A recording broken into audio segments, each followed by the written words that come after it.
All right, to the jury.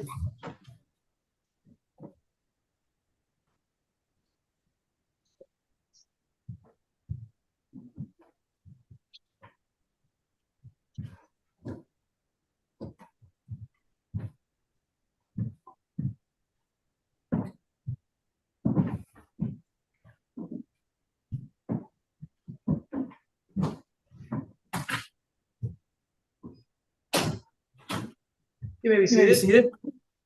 Good morning, ladies and gentlemen. Thank you all for being here on time. As we said, we can't start if we don't have all of you here. I know you were all here on time. Hope you got a good night's rest. I know it was a long day yesterday picking the jury and starting in the afternoon, but we want to keep things moving for you. We appreciate your time and we won't waste it. State, are you ready to proceed with your next witness? State's ready, Your Honor. Please call. State calls Nicholas Smith.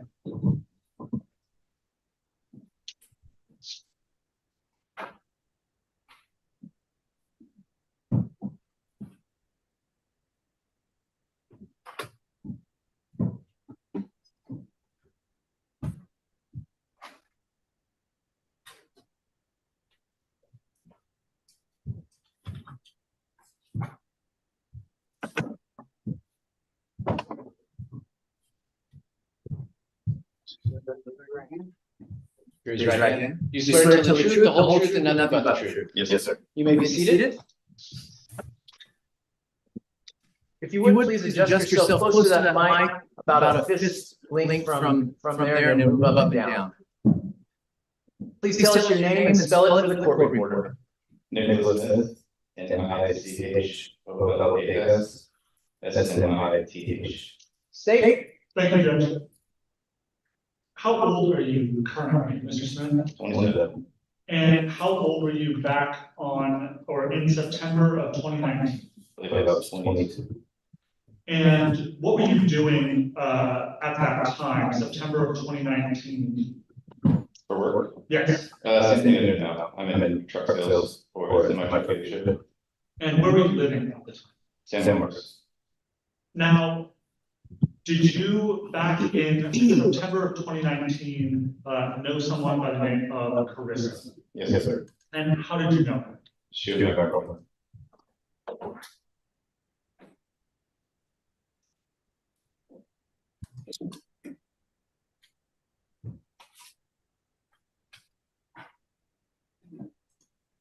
Do you know who Carissa lived with at the time that you were dating her in September of 2019? Yes, sir. Who was that? Milan, Arkansas, First Camp. I kind of want to put up a visual for us just so that we can keep all these names straight. So those three women that you just mentioned, can you say their first names again for us? Carissa, Milan, in person. And they were all roommates? Correct. How did you know Carissa? I met her through Milan in person. How do you know Milan? We go back to family friends. We go on a family float trip every year, and I met them a few, maybe 2 years prior. 2 or 3. So how long had you known Milan as a family friend? I'm sorry, not 2 or 3. My wife did it about a year, sorry. Okay. So you knew Milan and you knew Carissa. How did you know Carissa? Person, she went on the family float trip as well. Her and Milan have been best friends for years. Gotcha. So all three of these women that lived together, you knew by being friends outside of them. Well, not Carissa. Not others. Yeah. What about the defendant in this case? How'd you know him? Met him a few years beforehand. We used to go out and party at college. Gotcha. And what college was that? Texas State. And who else, I guess, kind of ended up being there the day of the incident that did live with the three girls? Chris friend. So you said that was Carissa. Correct. Gotcha. So all the people up on the screen right now, were those everybody that was involved in the incident back in September of 2019? Correct. Okay. So I want to talk about you and Carissa specifically. How long had you guys been dating by the end of September of 2019? maybe a month or two ago. And how was that relationship for the first month? Good. No big fights that happened, no on and off dating? No, sir. And moving to today, are you still dating Carissa? No, sir. When did you break up? Around November, I believe. What year? 21. 2021? After the incident, whatever that year was. 2019? 2019. Okay, Sorry. so you only dated Carissa for about 3 months. Correct. Okay, and this incident that we're here today to talk about happened about 1 month into the relationship. Correct. Okay. Was that breakup that you and Carissa had mutual?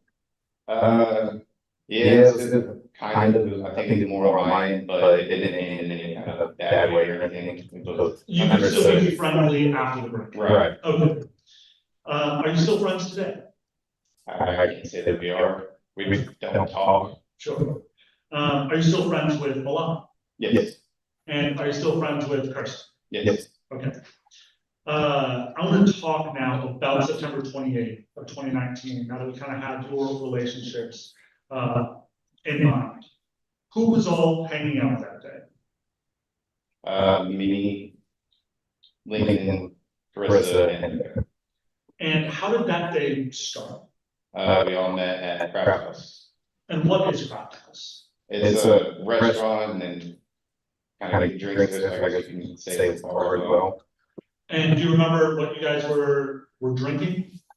Specifically, Okay. Do you remember how much? Why?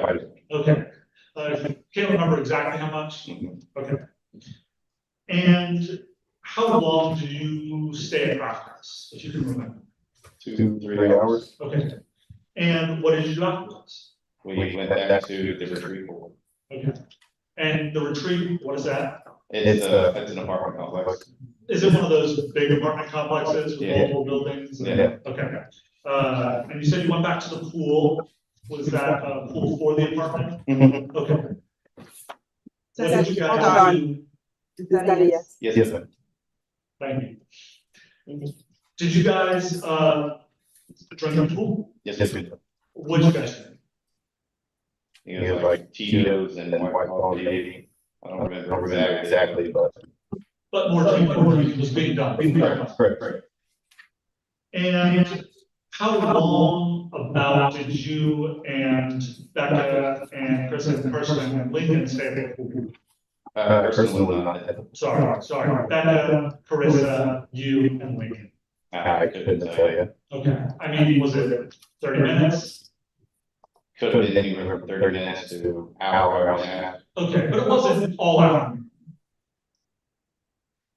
Not exactly that I remember. Okay. How would you describe yourself and your drinking that? Was drinking pretty heavily. Okay. Would you say you were drunk? Okay. Okay. And do you still have memories though throughout the entire night?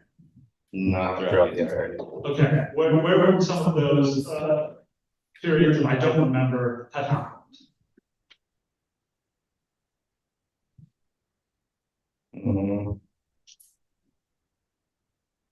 Guess it's just kind of in and out throughout the kind of whole day. Okay.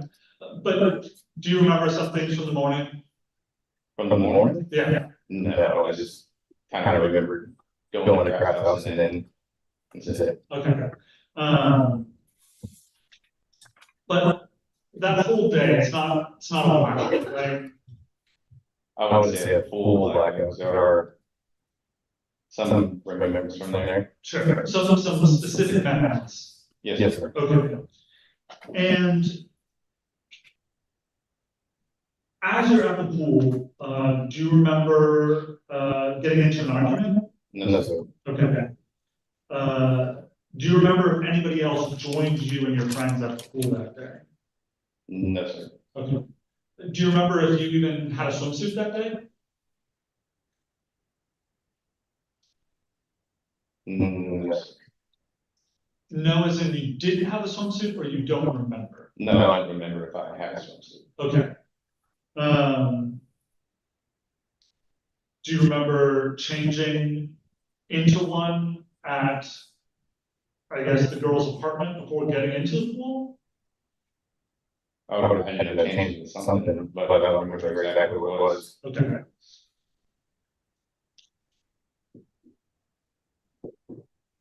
Is it possible, though, that you got into the pool in just shorts? It's possible. Have you done that before? I have. Okay. Do you remember leaving the pool, though, at some point and going back to the apartment? Not exactly. Okay. Do you remember being in the apartment at all? Can't say I do this. Okay. Now, you're saying that you don't remember these things. Do you remember giving a statement to a police officer back? I know it did. Okay.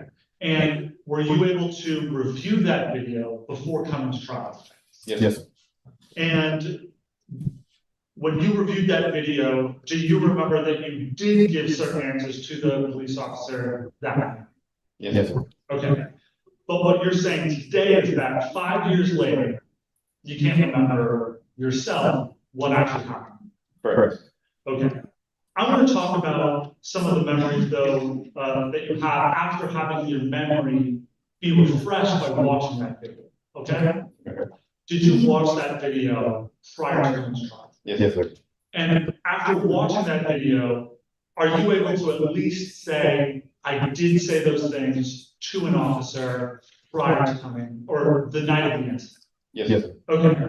So I want to talk about your memories that you told the detective that night, okay? Even though today you're saying I don't remember a lot with my own. And I'm using the word detective, Sergeant Spanner, okay? Do you remember talking to him the night of the incident? Yes, sir. Okay. So, do you remember telling Sergeant Sparenberg you went back to the apartment after? From the video, yes, sir. Okay, exactly. And if it's from the video, you can tell us that. What do you remember about what you did when you got back to the apartment from your memory or from the video? Yes. Go to sleep. Okay, and where did you go to sleep? We went to Carissa's room. And you said you went up to Carissa's room. Why did you say that? And she was upstairs. It was a two-story. Okay. So she lived at the top. Gotcha. And you said you went to sleep. Did anybody go to sleep? When we went to sleep, You said when we went to sleep. Who else was there? Lincoln ended up coming at some point. Sure, but when you initially went to sleep. Just me. Okay. So you and Carissa went to sleep in Carissa's bed. Correct. Okay. Now, you mentioned just a second ago that Lincoln eventually came in. Correct? At some point. Do you remember him coming in and jumping on the bed at one point? No, sir, I didn't. Okay. So if a previous witness had come in and said she saw Lincoln come and jump in on the bed while you were asleep, you have no recollection. Correct. Okay. Now, I expect defense are going to bring up you and Lincoln's sleeping arrangements in the past. Have you ever slept in bed with Lincoln before? Yes. When would that happen? Just at friends or at his parents' house, something like that. You guys, would you have been drinking those days? It's possible.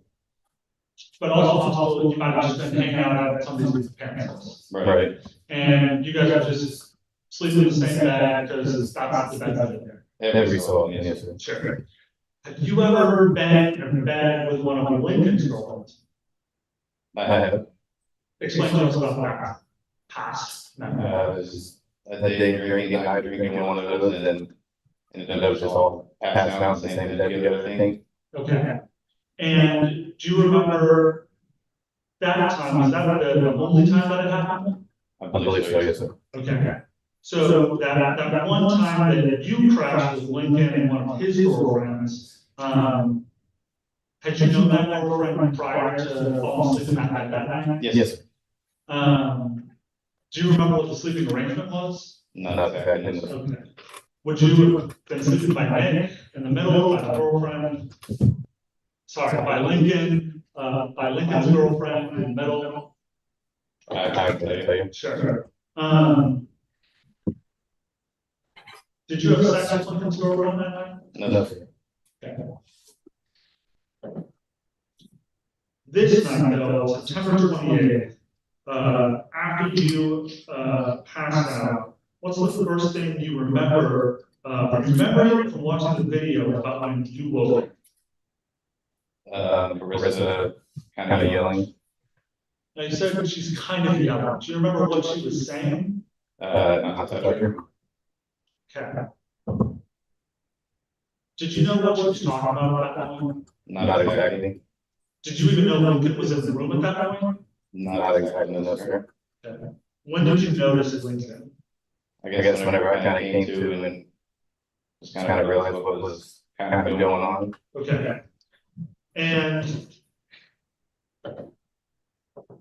I want to be clear about this point too, just so that we're not hiding anything. Were you still quite drunk?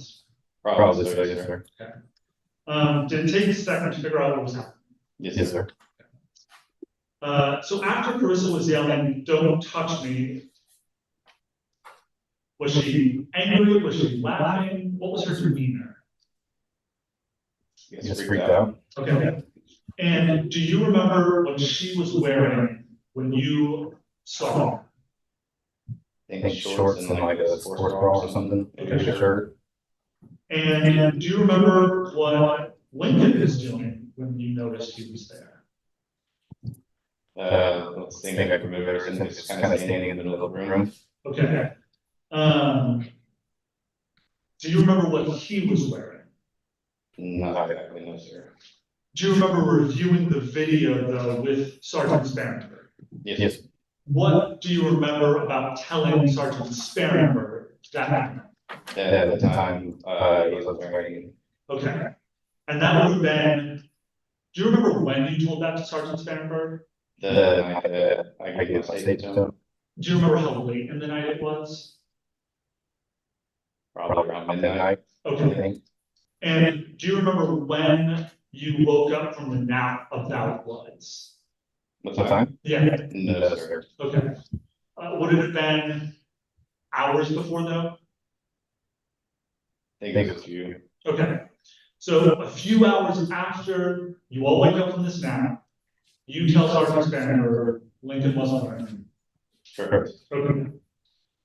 Now, to be fully candid, between that night and today, you've had the chance to tell this story to a detective, correct? Yes, sir. A private investigator from the defense, correct? Believe so. And at a previous hearing, right? Yes, sir. Throughout those times, this fact has kind of changed, correct? Yes, sir. Why is that? I guess reviewing the tape over and over again.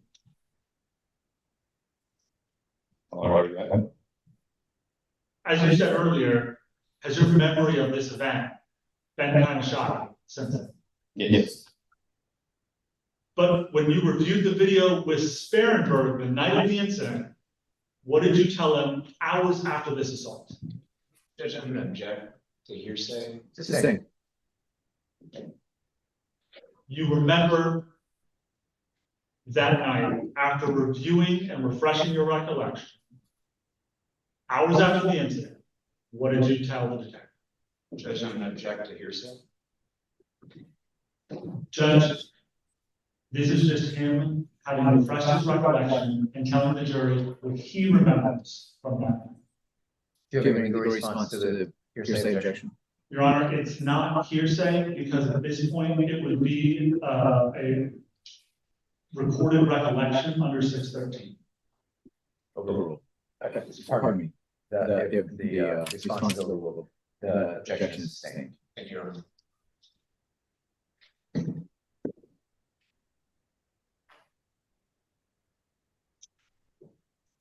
So after you wake up to your girlfriend screaming, what did you do?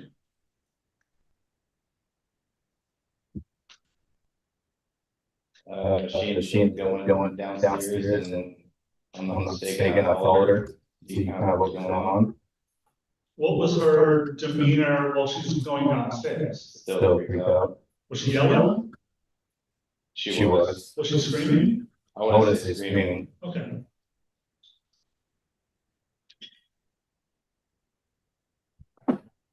Have you seen the video that Milan took from that night? Brief parts of it, but not like the whole thing. Your Honor, permission to approach the court reporter? Yes. Can I get forward?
When you said you were following Carissa down the stairs and out of the house, were those the stairs that we just saw in the video? Yes, sir. Where did Carissa go after that? I'm not too sure. I think she just kind of went outside because if I'm not mistaken, she called Dad to come pick her up. Did you stay at the apartment? I did the time, yes, sir. Okay. Did you talk to Lincoln after Carissa left? Briefly. Do you remember what he said? Not exactly. Did he deny that anything happened? He did. Did you believe something had happened at that point? I wasn't sure what to believe at that point. Okay. Did Lincoln leave at some point from London? Yes. Okay. Do you know where he went? He just went home. Okay. Did you call Lincoln at all that night? I did what I did. Do you remember what you talked about? the situation. Do you remember what he said about the situation from that call? Not stating, sir. Do you remember if he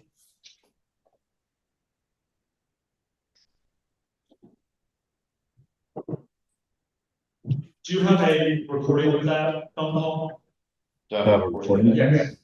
No, I'm aware of that, sir. So there's no way that we could go back and review what was said in that conversation. Not that I'm aware of.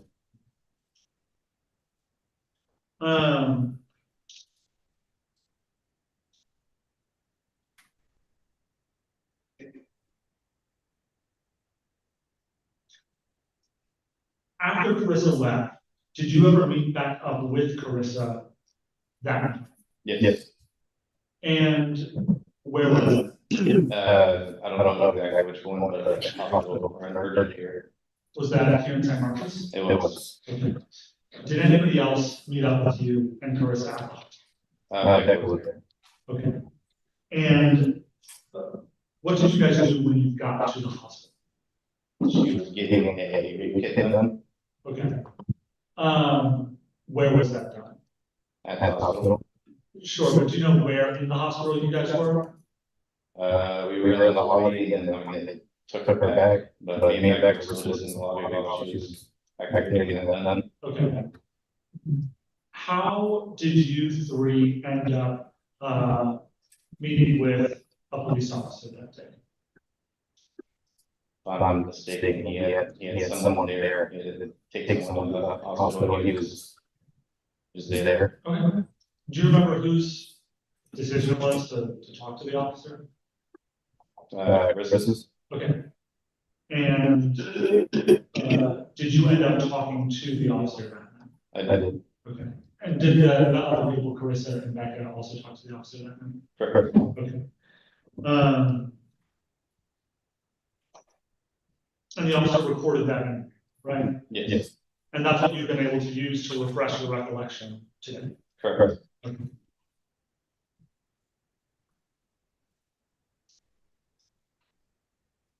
Were you concerned for Carissa at this point? I was. And when you were talking to the officer, did you give him any physical evidence that you had? I think he asked me for screenshots. A screenshot of what? Minor mistakes. And if I showed you those texts today, would you be able to tell me if you remember?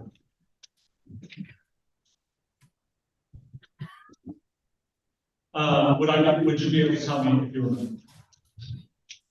I tried. Okay.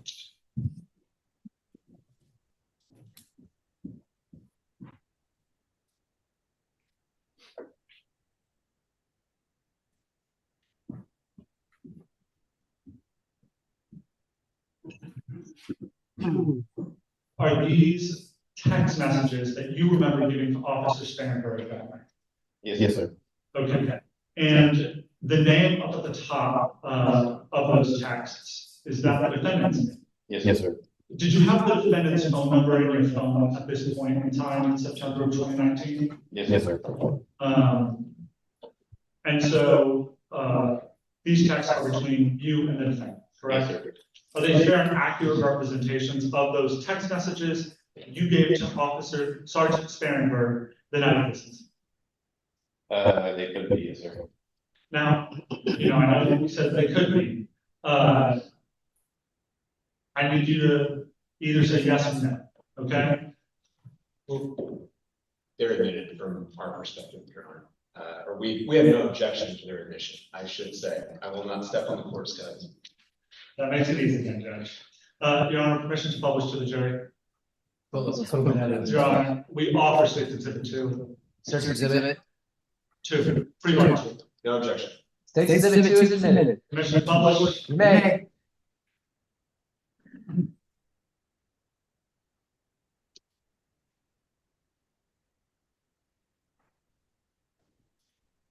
Now, Nicholas, based on how iPhones work. There's blue and gray text messages. Which color are yours? Blue. Okay, so this very first text you sent said, no matter what happened, you're Isaac. What does that mean? Isaac was a mutual friend of mine and Lincoln's. And at one point, while Lincoln was dating one of his girlfriends, she came over and something happened and she ended up having sex with Isaac there in this apartment as Lincoln. But not in the same bed, correct? Correct. So by calling Lincoln Isaac, what are you saying? I was implying that basically he had sex with my girlfriend. What was his response to you? He just kept denying it. And then didn't do it.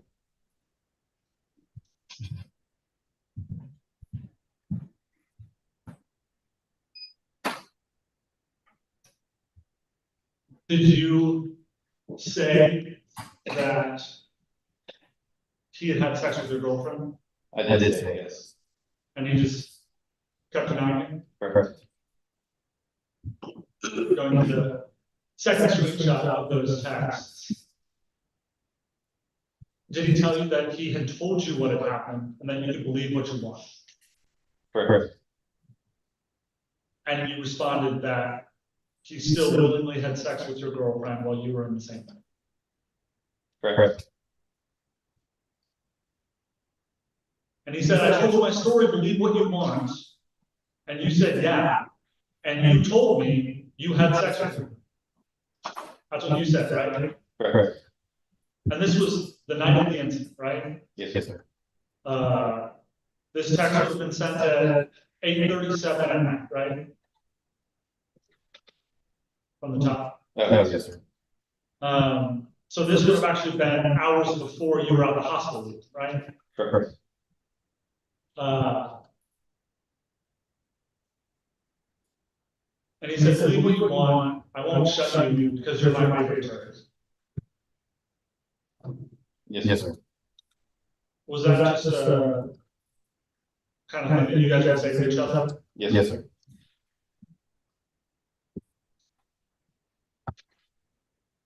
Why do you think you texted him, yeah, and you told me you had sex with her?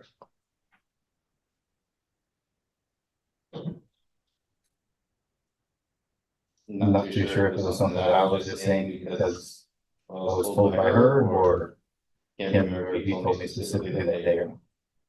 Potentially on that phone call that you don't remember? Correct.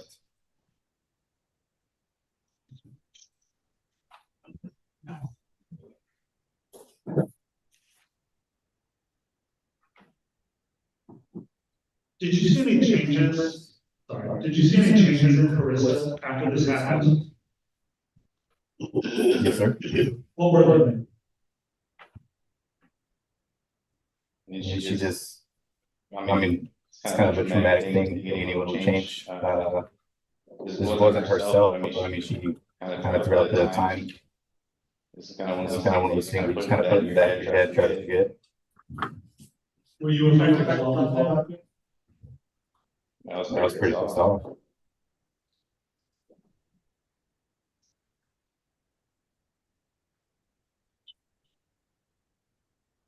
Did you talk to Lincoln at all after this incident? Yes, sir. Do you remember what it went? Not exactly. What did you? It would have been like months afterwards if you talk about this general topic. Sure. Are you guys still friends today? I wouldn't say that. Have you talked to him in the last 2 years? Yes, sir. Okay. When's the last time you talked to him? I want to say it was one of our other mutual friends' birthdays, and we were out in Austin. And I guess Lincoln was out as well, and so our mutual friend and him were singing in it. We ended up meeting at a bar. Did you talk about that? Somewhat.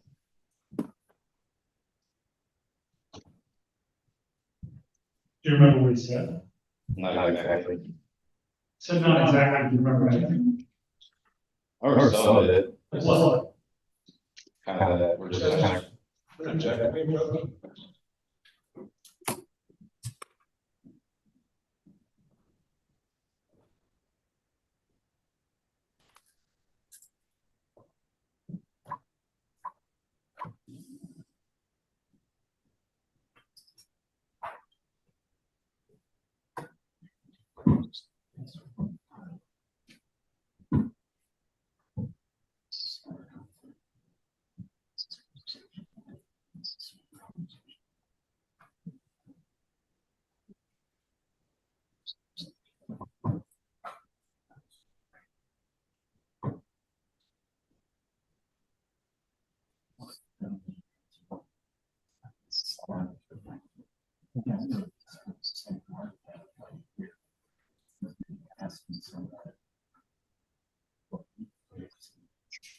So first response to my one. The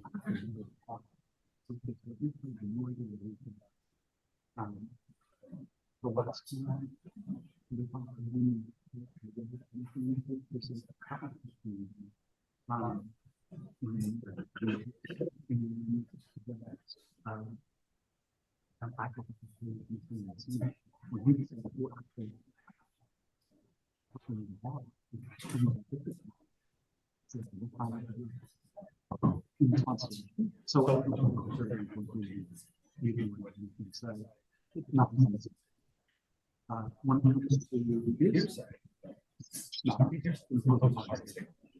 This is so one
Yes. So Judge 3914 does is that everything that's outwardly by the state needs to be turned over. And that's why when we do meet witnesses, we give 3914 disclosures from talking about evidence that's been discussed at those meetings. That might be for material or honestly, anything specifically want to make sure that as I mentioned before,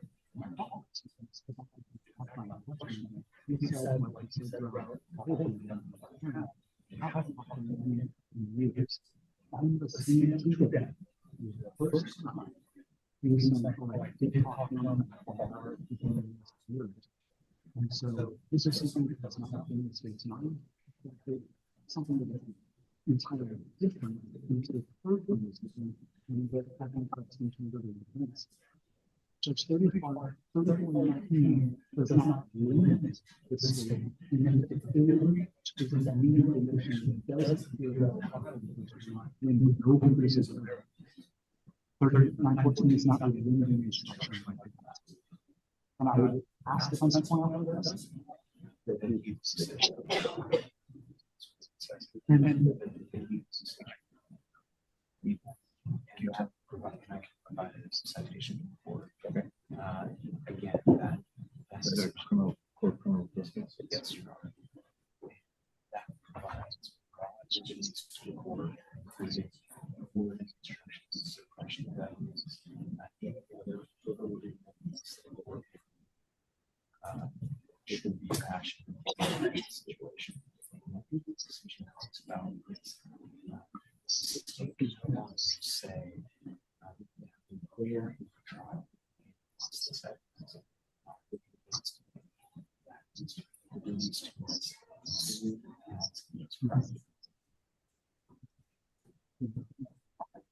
Judge, I can give you a brief summary if you, it's a new case from June of this year.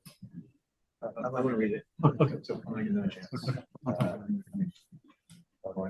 It's an important thing. Yeah. That we Take one more. I just want to make sure. Is this a 2024 case? Yes. Released in June? Yes. Those what we're planning because specifically doing that. It was an automatic mistake. Failed to file. Thank you, Ron.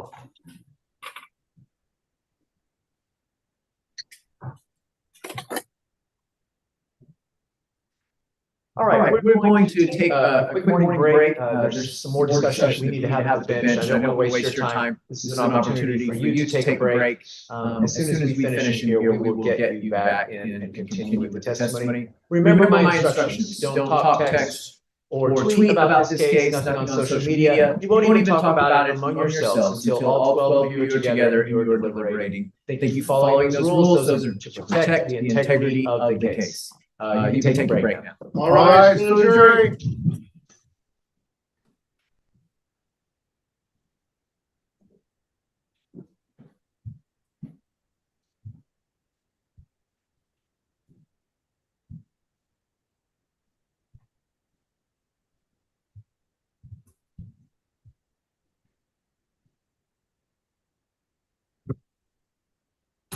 All right, recess.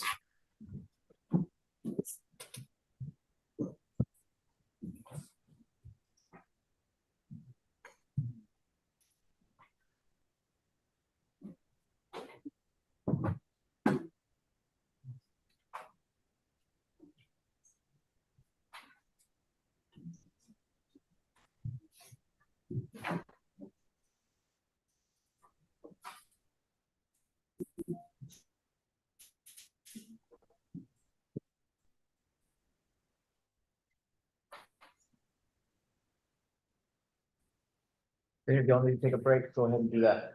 While I read this, and then we'll discuss if there's any discussion we need to have. Thank you, Ron.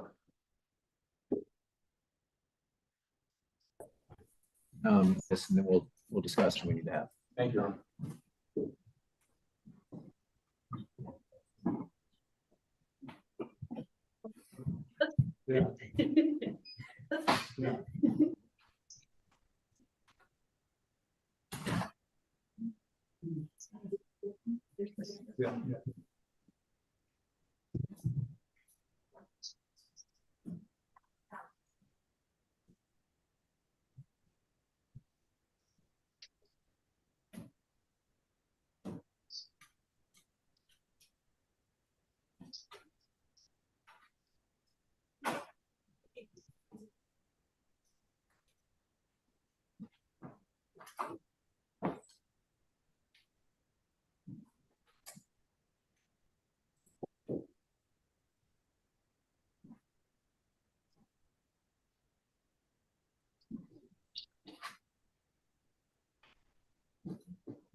Yeah, you break off, I'm sorry. Thank you. I understood. Okay.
If there's anything else that you want me to read, I've read Heath. Something very specific, not just to have any other read cases. Yeah, Judge, I was trying to find something. Yes, Your Honor. Even more. The statutory requirement that the state produce such evidence. We're just, you're being very formal right now, so in case you think we're on the record. Okay. I'm just Well, trying to. We go on you're just record. pointing out something from Keith, right? Correct. Yeah, he's saying like, other than. I'm saying before we go on the record, is there anything that you want me to review to take into our formal discussion on the record? Other than he? Yeah. Okay. Yeah, I've read it now. Okay. Sorry. Yes, that's all right. Same question. No, I think that Keith speaks for itself.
All right, we're back on the record. Council is present. Mr. Pearson is present.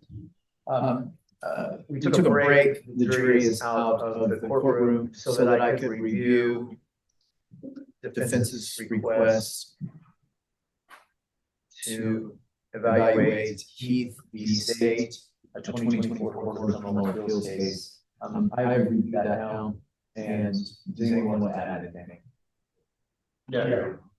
Say. Judge, just that, the item needs to be in possession of the state, which includes law enforcement or the prosecutor, this is not the way.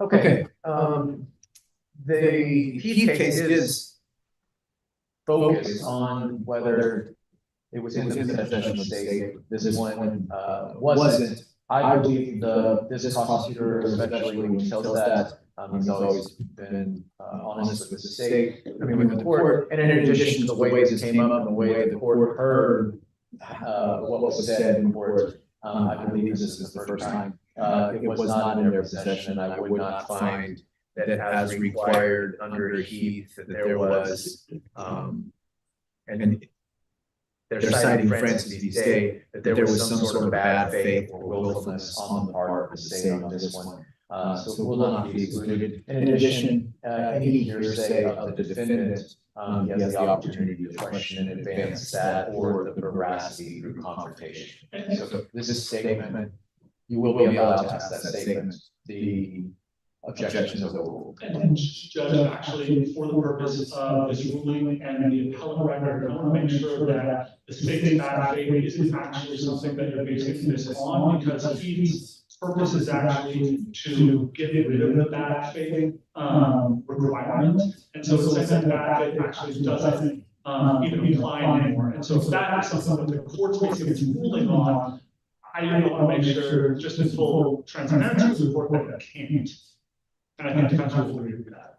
Okay, where does it say that?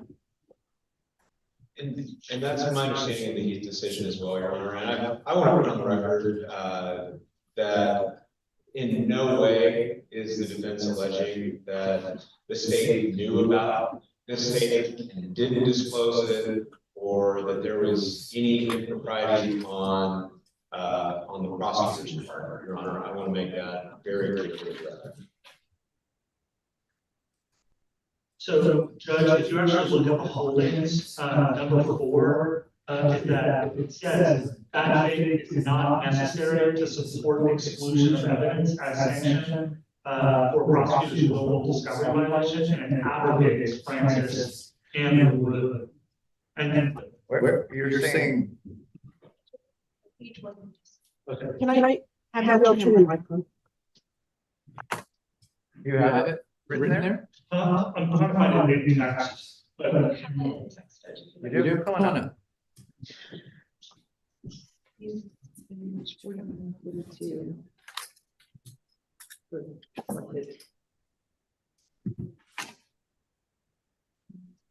Yeah.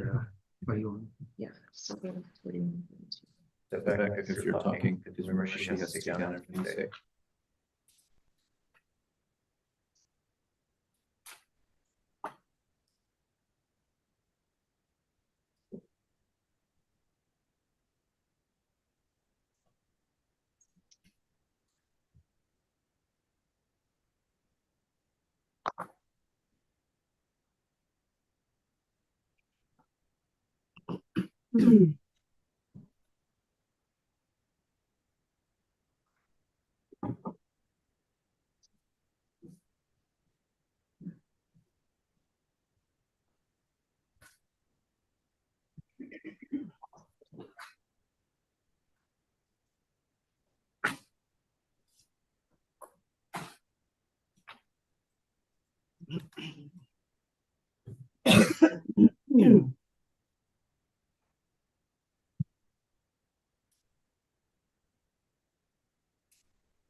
Okay. I don't think that changes anything. I think that what it's saying is you don't need bad faith. Correct. And faith. I'm saying that I do not believe there was bad faith. Yes. I think this is okay with you. Yes. In addition, I don't think that it was willful.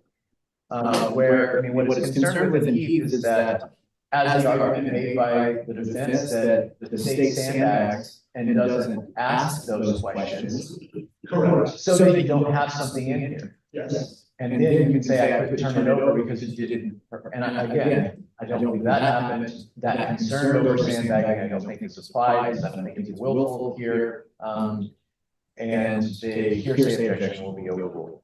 Thank you. I just want to make sure that the record was clear based on kind of what Heath was saying, and I didn't want those buzzwords to be an issue later on. And again, just for the record, Superior Your Honor, I don't believe the state sandbagged in this situation. My argument was more that it would create an incentive to do so. I don't believe that there was any misconduct on the part of the state's prosecutors. I don't believe that there was anything that we were not provided. I don't believe that there was any willful or intentional conduct on behalf of the state's prosecutors in this case. It was a general argument that it would create an incentive if that was the rationale the court's decision. Okay, I mean, I think there are cases where this is what's going to happen, is that things come up for the first time in trial and those are allowed. I don't think there's anything in 3914 that would prohibit exactly under these circumstances, that the witness can answer that I question. think this would be different if this was a detective that said, oh, and there's this. I think that would be in possession of the state, whole different story. We've got a private citizen who has a recollection of something the defendant said that nobody knows about. And I think that's where the line is. Very well. All right, let's bring in the jury. We're off the record. Students, come on up real quick.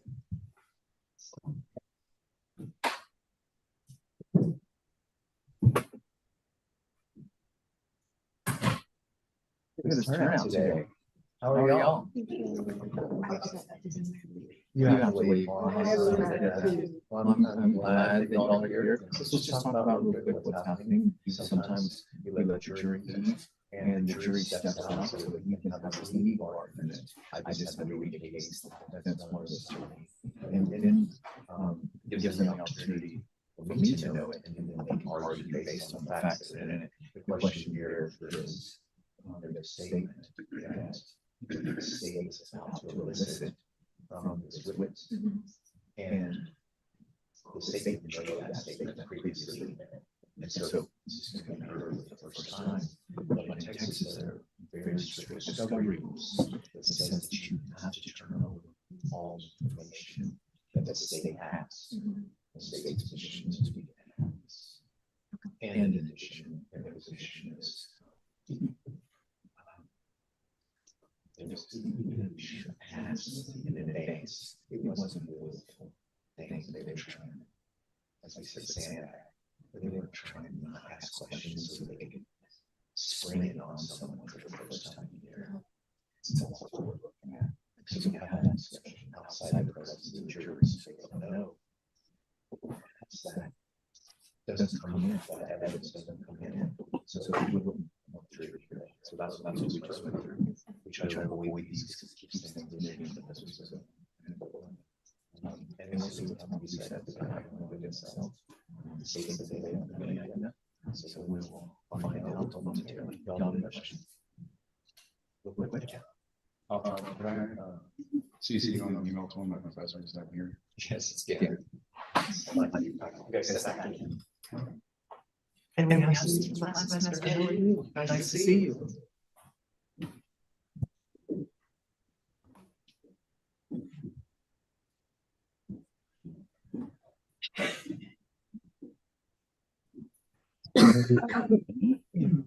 Please bring in the jury. All rise for the jury.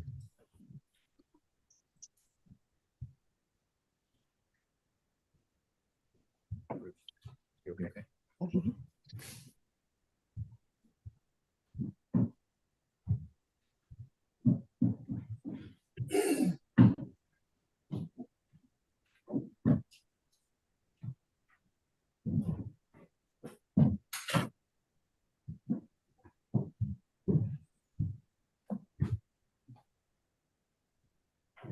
You may be seated. State your witness.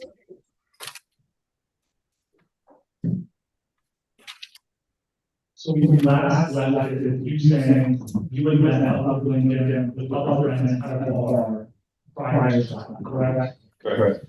And then you guys talked about this case, right? Not like in the sense of actually talking about it. Sure. What if anything did the defendant tell us at that point? They were both neutral on just trying to get past it. Okay. That was it. Were you and the defendant working at that? Mm-hmm. Is that yes? Yes. Sorry about that. Okay, but you didn't say anything specific about the facts No. of the case. No. Okay. When you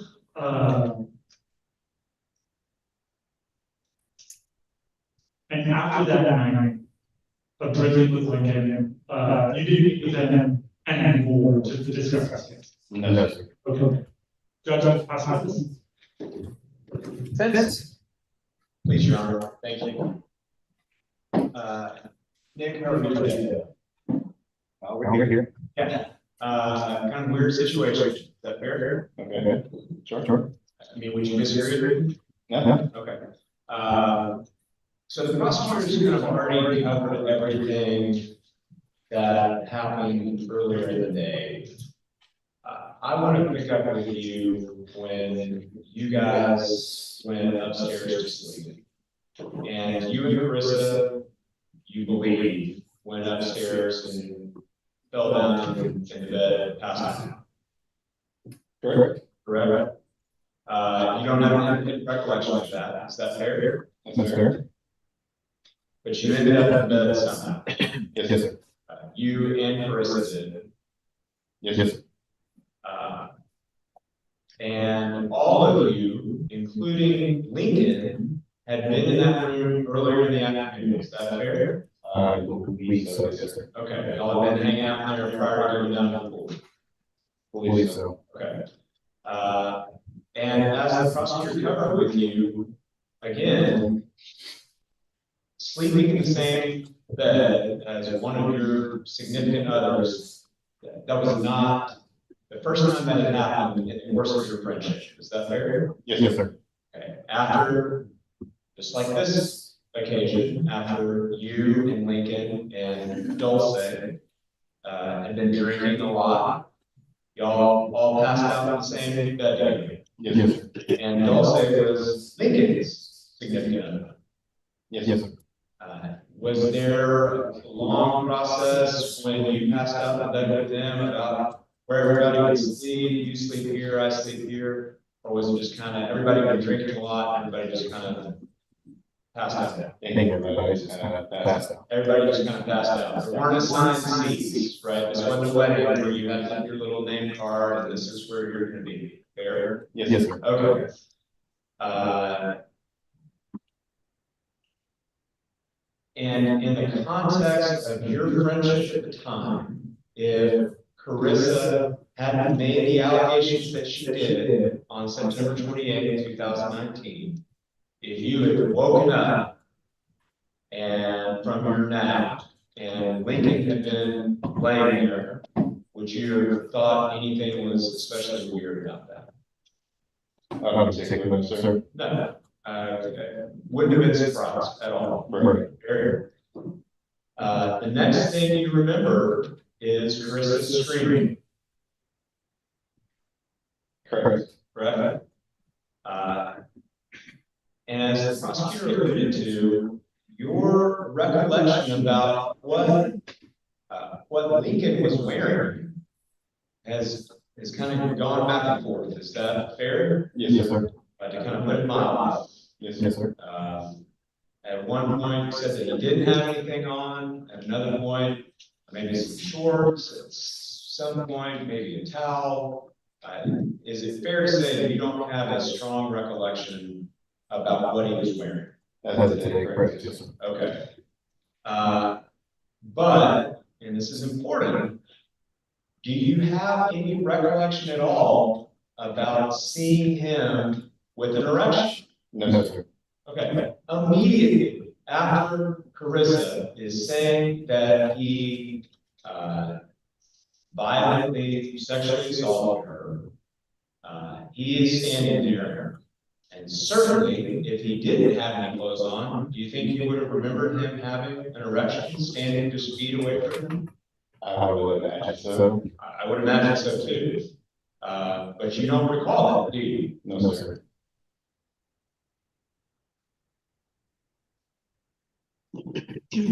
And Carissa was upset. Yes, sir. Fair. And she kept saying, I thought it was you. I thought it was you. Is that correct? Correct. And that video that we watched of her yelling something about the keys, find my keys, she's yelling at you, isn't she? I'm honestly not too sure. Okay. But Lincoln wouldn't have her keys. Fair. Wouldn't think so. Yeah. So she, I mean, it would make sense since she was yelling when she's just screaming. Not yelling at him, she's yelling at you. Right? I would presume so. Okay. And there at the apartment, Lincoln told you, bro, nothing happened. Correct? Correct. And he kept saying that, nothing happened. Correct. And then he leaves. Correct? Yes, sir. Sorry, she has to get down answers. It's kind of a weird, less conversation system. And I want to ask you about the phone conversation and the text messages that the state entered into evidence, because those text messages happened kind of in context with phone conversations. Is that fair? Yes, sir. So it's not like those text messages were the first communication between you and Lincoln back and forth about this incident. Is that fair? Yes, sir. There were conversations in person at the apartment. Yes, sir. Correct? And there was a phone conversation that happened on his drive home. Yes, sir.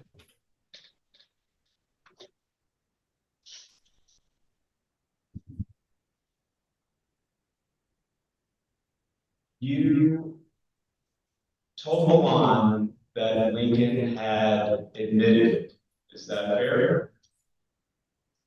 I believe so, yes, sir. Okay. And as you're here testifying under oath, did Lincoln ever say that he had sexually assaulted Carissa?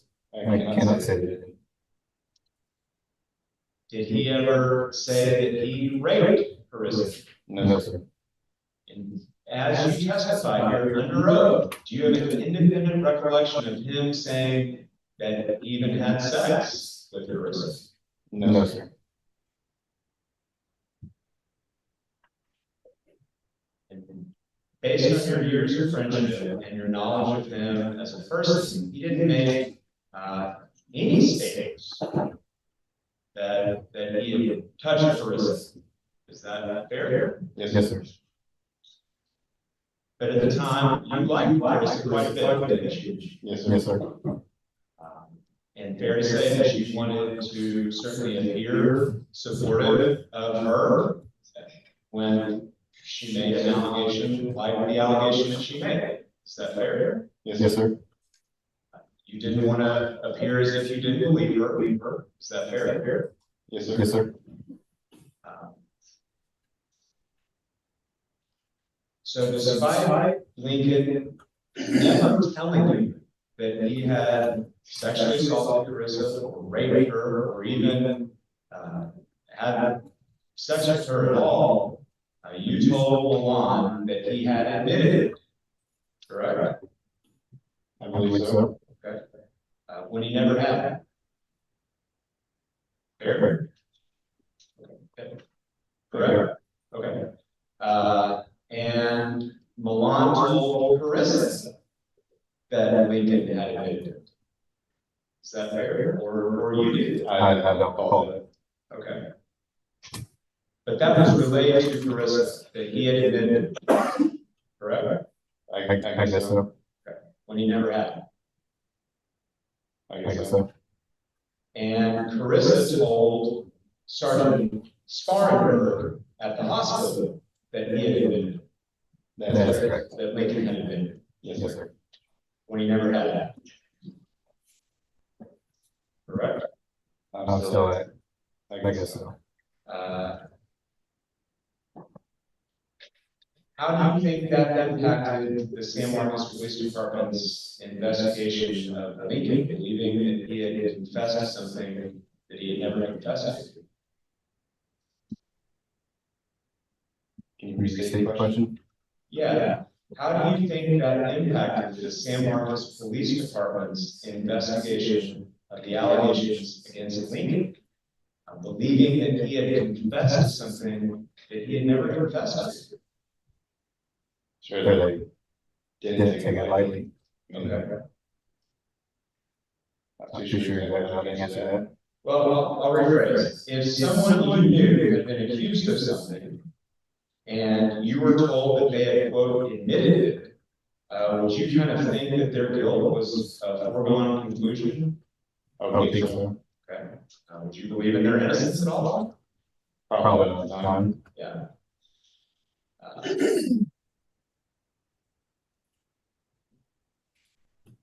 So you mentioned to the prosecutor that Carissa was at the hospital to get a rape kit done. Yes, sir. Okay. Why do you believe that? That's what she told me. Okay. And she wanted to get one done. Okay.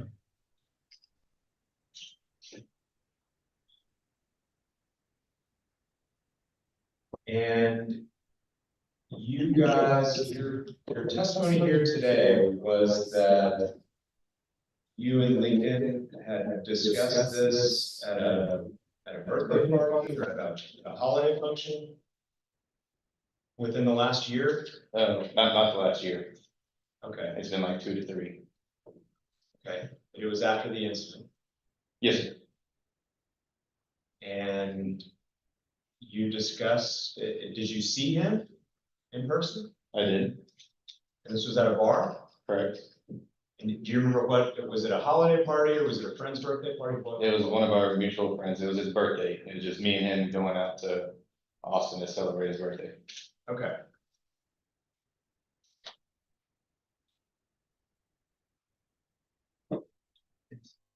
You would agree with me that whatever your prior relationship was, normal people are not going to talk to a guy that they believe raped their girlfriend. Is that fair? It's fair.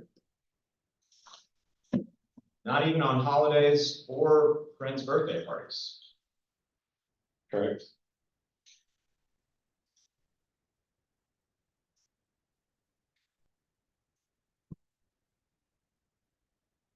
Do you know if Carissa got a sexual assault kit done? I know she told you she wanted to, or she claimed she wanted to, but did you ever see her get one? I mean, not formally, because, well, we were in the lobby. They came and got her and took her to a room or something, I guess. But I did not go in the room with her, no. Did she tell you that she had gotten one done? Yes, sir. Ask the witness. Say, Yes, Your Honor. When you just told defense on cross that Lincoln never told you that he had sex with Carissa, that's not what you've always said before, correct? I would say so. You made a different statement to Officer Sparenberg back on September 28th or September 29th of 2019. Is that correct? Yes, sir. And at that point, you told the detective, I called him and he said, Judge, I'm gonna object. Judge, can we approach? okay.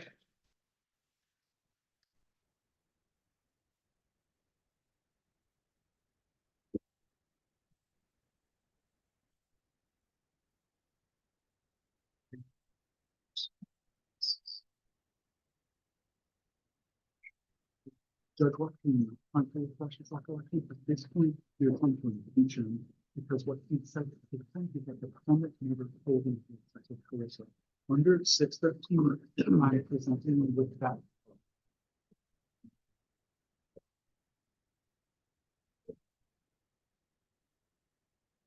So, Judge, under 613,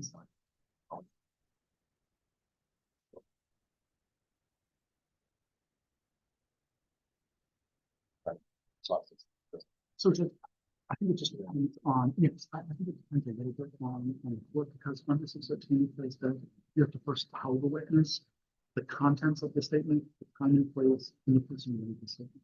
I'm just doing that before then showing. So I think 613A1 actually allows us to confront him with the statement first, and then allow him the opportunity to admit or deny. Now, I've been in some courtrooms where the judge allows us to do that in front of the jury, and in some courtrooms where the judge allows us to go up to him and do that outside the earshot of the jury, in front of him. Sure. Yeah, that's one. Can I then approach it? Sure.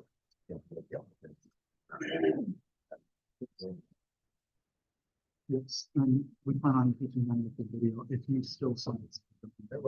Thank you, Jerry. Thank you, Ron.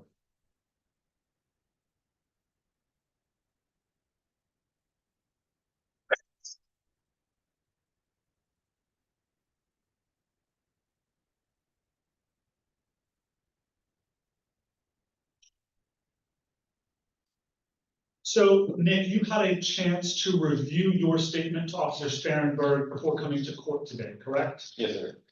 Your Honor, can I approach the witness with You a may. copy of that? I'm handing you a CD that has your statements to Officer Sparenberg and Detective Davidson on it, correct? Yes, sir. And you reviewed that yesterday, Yes, sir. and you initialed that CD with your initials Correct. and the date. Yes, sir. And Your Honor, can I approach with a transcript of the portion that we plan on confronting him? You may. It'll be at 45:46 for defense. And what I want you to do is read this statement to yourself. And let me know when you're done.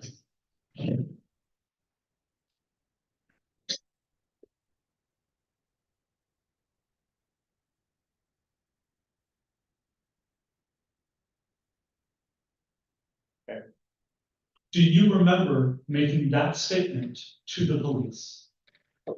I do, yes, sir. So then, you told the police that the defendant said he had sex with Carissa. Yes, sir. And you told the police that the night of this incident. I did. So what you said on cross to the defense was actually not true.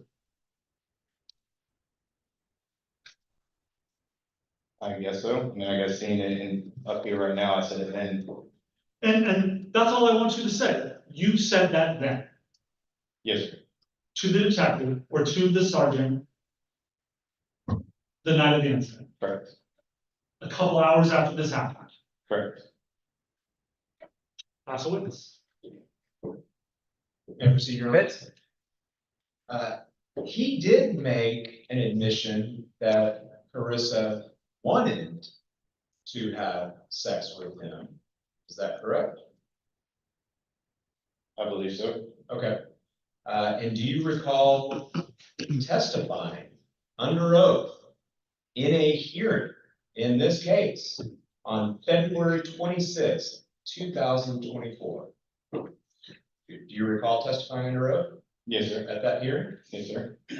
And do you recall being asked, based on your years of friendship? Objection, Your Honor. Can we approach?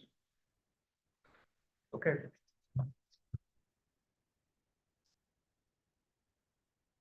Hold on. Each month, looking at Tuesday, the community development transition of the meaning and under people who have their siblings and the other one.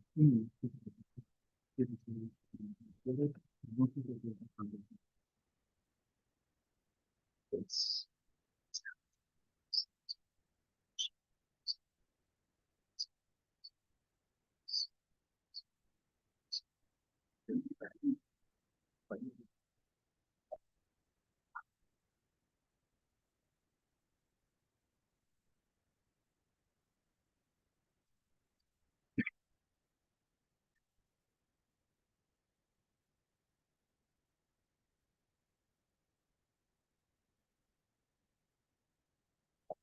Judge, may I approach the witness? You may.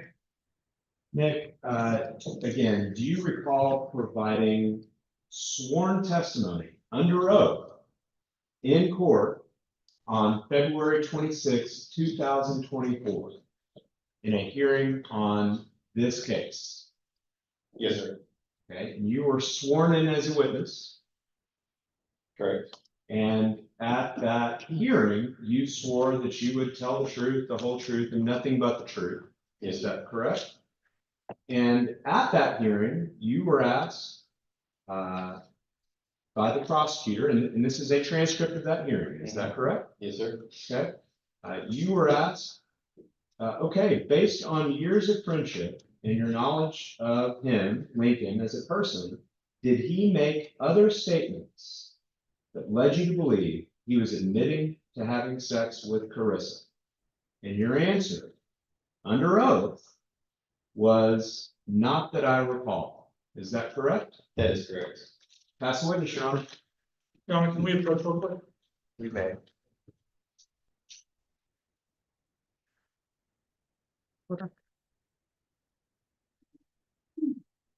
Your Honor, this is, when this, witnesses testimony with concern in incident, we believe that under the rule of option completeness at this point, because there have been statements shown on both sides about his different opinions after him, it does come in the case that we can provide this for to say that at this point in time, we are bringing his full statement on option completeness.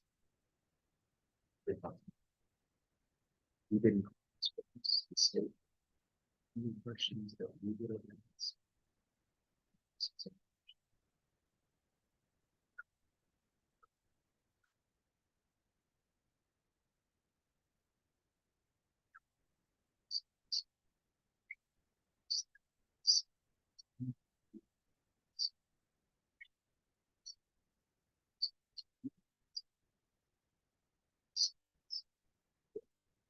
So,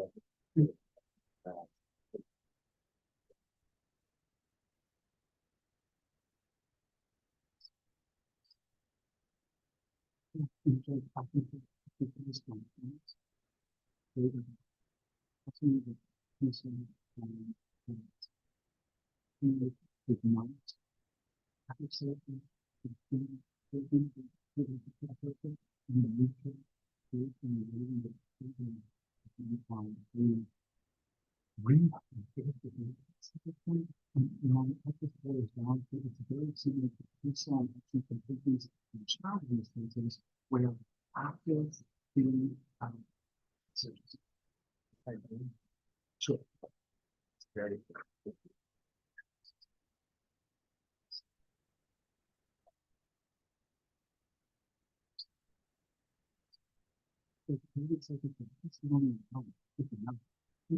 This is why we can provide the cases on the way of completeness because it's process. Like in the victims have I can come in, which normally it would, but the victims have I can come in, even just based on statement testimony, the fact victim might have been testifying incorrectly, for example. And unfortunately, it's case law, but the whole perfectly becoming. And so we think that we have more now. Thank you.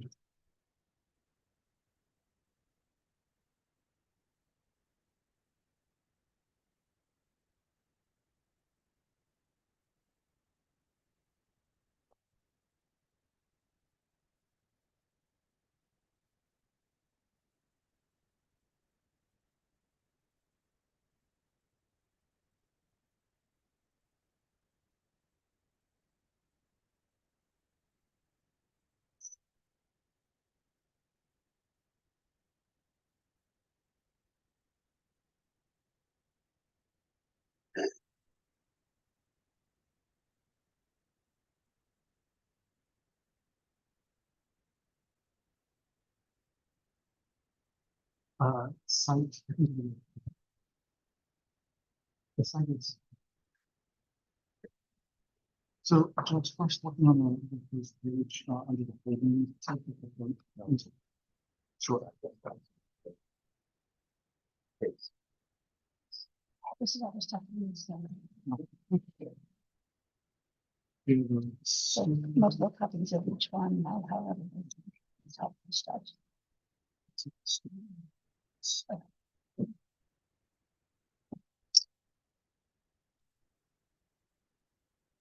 So Judge, on Castillo, we go to. On what?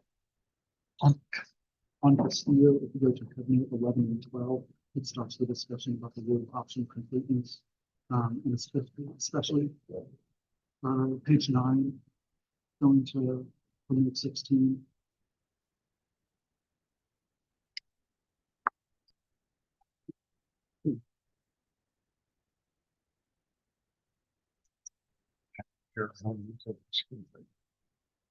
Okay. Nope. Go ahead, Ken. I understand that one of you would like to take a break. We will do that. And remember the instructions. Don't talk about this case with each other. Don't text or tweet about it. When y'all are ready, we'll bring you back in. Thank you. All right, for the jury.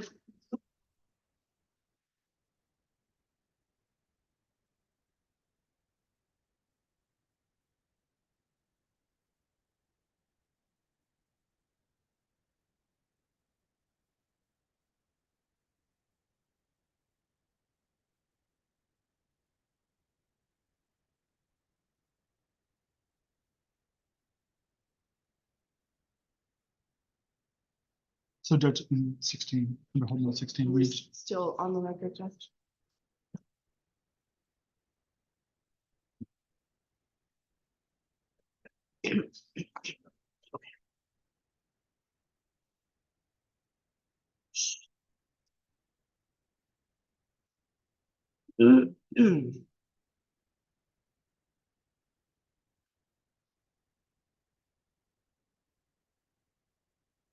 Okay, go ahead.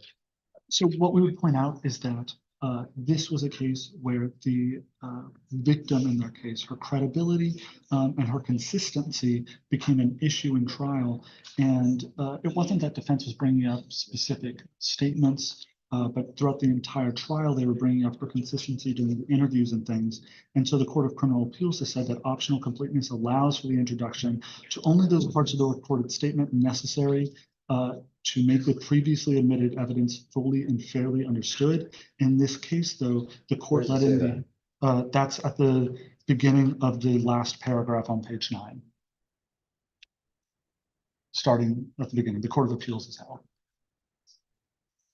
And it says that in later on at the last sentence of that paragraph, that the trial court in this case allowed the entire statement to come in to help the jury understand the inconsistencies, and that was not error. The Court of Appeals saying, or the Court of Criminal Appeals saying that only those portions that are necessary can come in. This court said, we think that the whole thing needs to come in to provide context. And the Court of Appeals said that is okay if that is the purpose of that. I think that we've reached the point of this in this trial where the inconsistencies in this witness's statement under optional completeness should allow us to play his statement so that they can see the inconsistencies or lack of inconsistencies that have happened. Can I briefly respond, Your Honor? Yes. Judge, But 1 second. Oh.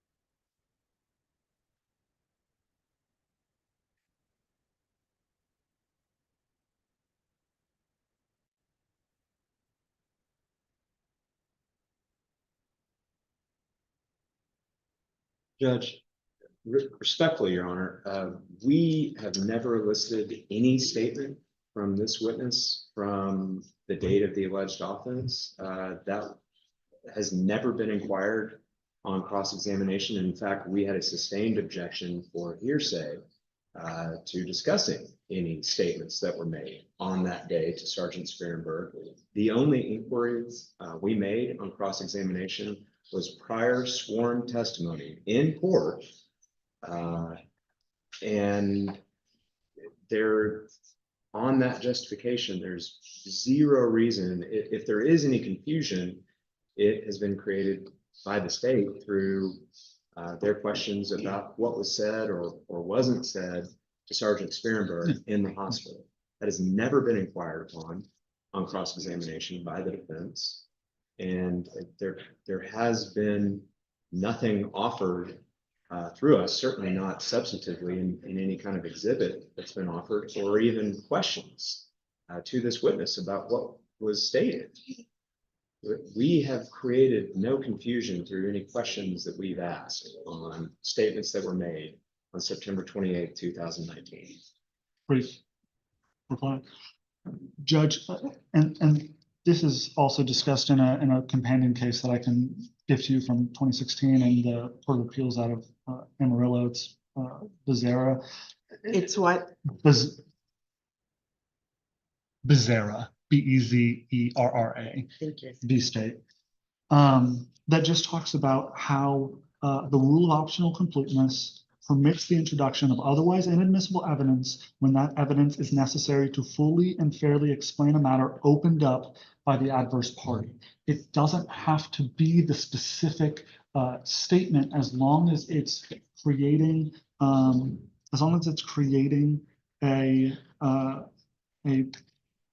I guess, portion of evidence that needs to be fully explained. They're saying, Judge, we haven't talked about that September 29th or September 2019 statement at all, but they're talking about other statements from other days that are talking about that statement. It's all on the same topic. So there's no inconsistency as to that September statement.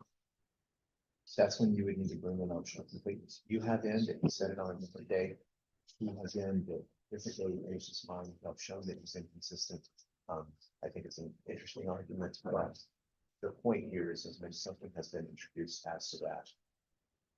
He has not denied that on that first day he said this, so optional completeness doesn't apply. The objection is saying to the extent that you've made an objection. I have. Introducing that. Okay. Video. Sounds good. At that point, then we will not ask for redirect, which is why we approached beforehand. Fair enough. Just wanted to see if we could try it. May this witness be released. You know.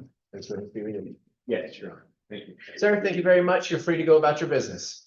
Thank you.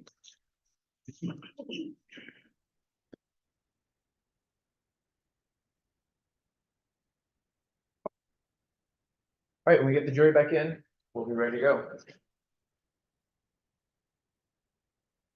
All rise for the jury.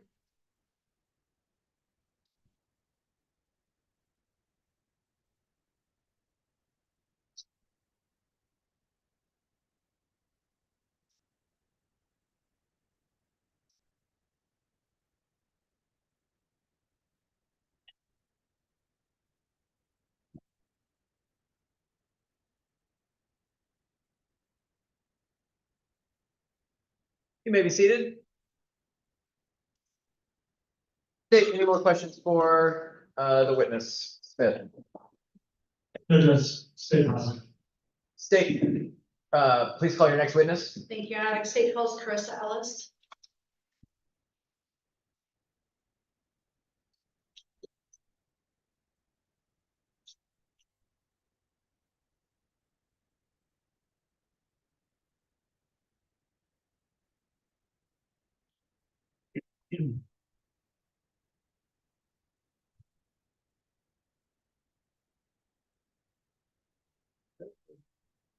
Please raise your right hand. You swear to tell the truth, the whole truth, and nothing but the truth.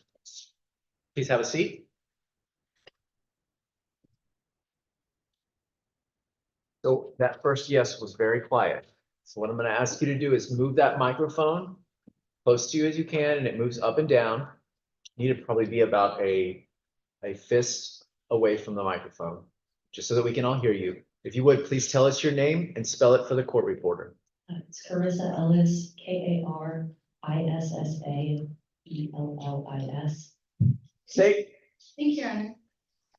Good morning, Carissa. How are you doing today? Good. Let's start off with back in September of 2019. Where were you living at the time? I was living in San Marcos at my college apartment at the retreat. Okay. And how long have you been living there? And we moved in the middle of August, so ish. Did you have roommates? Yes, I had 3. Okay. And do you recall if at that time in September you had 3 or there were just 2 at the time? I had 3 other roommates, but there was only one that was there with me. Okay. Who were your roommates? Kelby, Milan, and Kirsten. And were you friends with all 3 of them? Yes. Okay. Did you hang out with any of them more than the others? Not really. I was still really getting to know everybody, but I knew I was kind of hanging out a little bit more with Milan and Kirsten. Okay. And so at this time, we're talking about September, did you meet somebody? Yes. Okay, who was that? I met Nick. How did you meet Nick? I met Nick through Milan and Kirsten. And had you met Milan and Kirsten prior to moving into that apartment at the retreat? When they gave us our roommates and they told us who we were living with, we all followed each other on Instagram. And then Milan and I were kind of messaging each other and talking about where we're from and we're excited and that kind of stuff. And had you met Nick previously? No, not before I had met Milan and Kirsten. And they introduced you guys? Yes.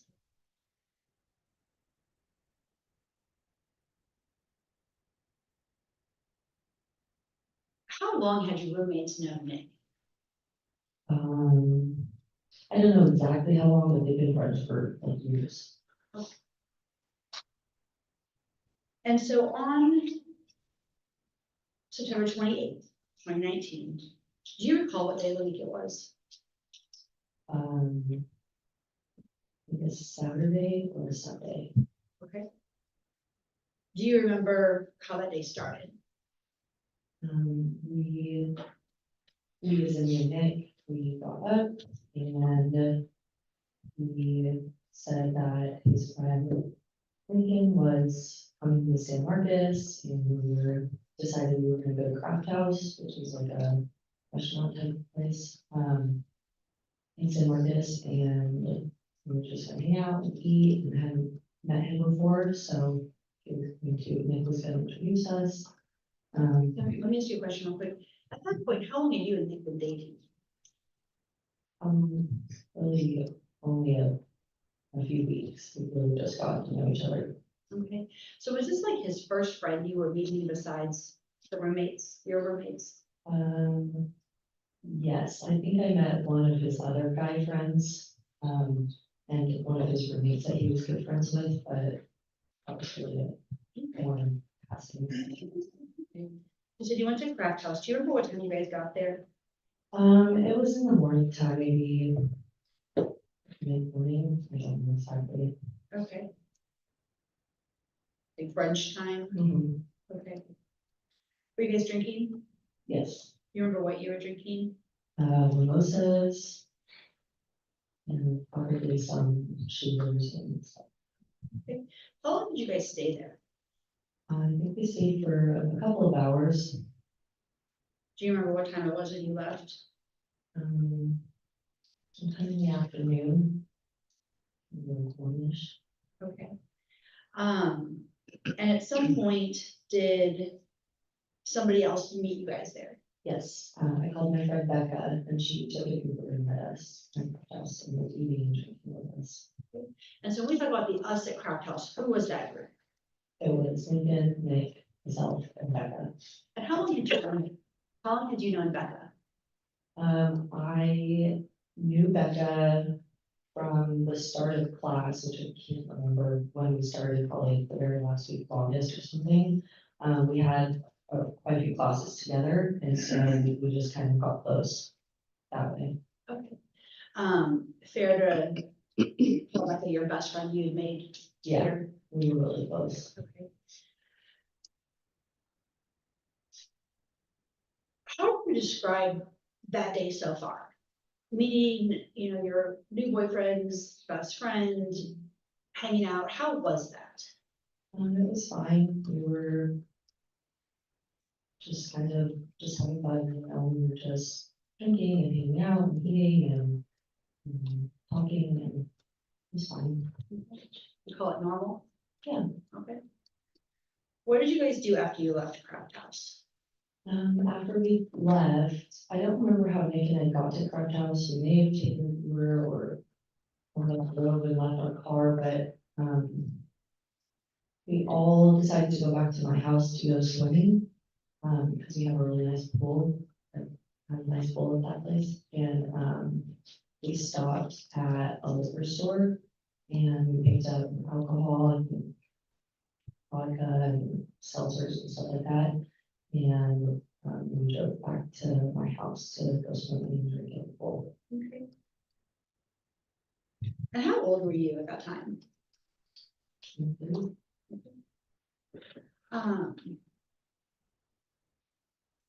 You remember getting back to the pool and continuing to hang out. Would you still call that time normal? Yeah. Okay. Do you remember if the guys had swimsuits? Do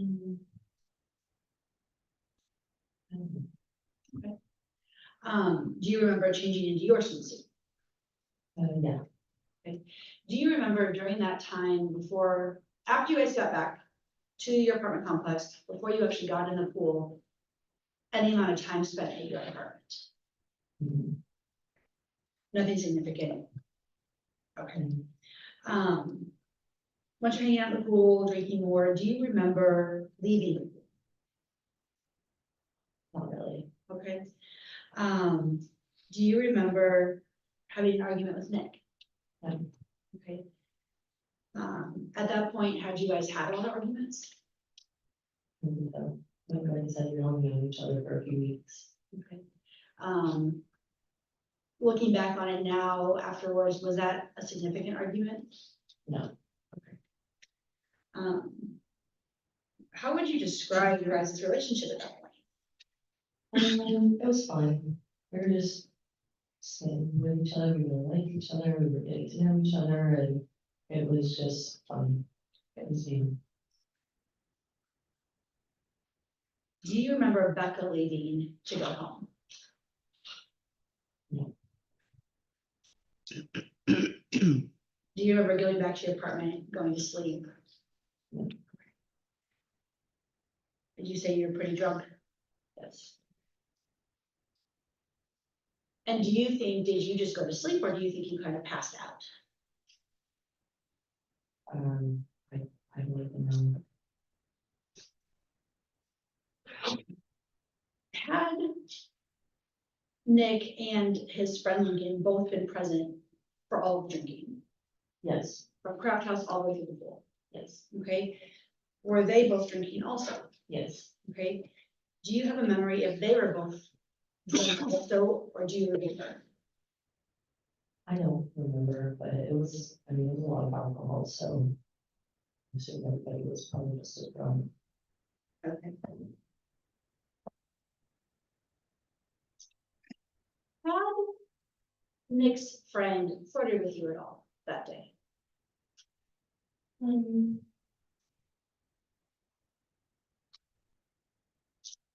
Not really, just.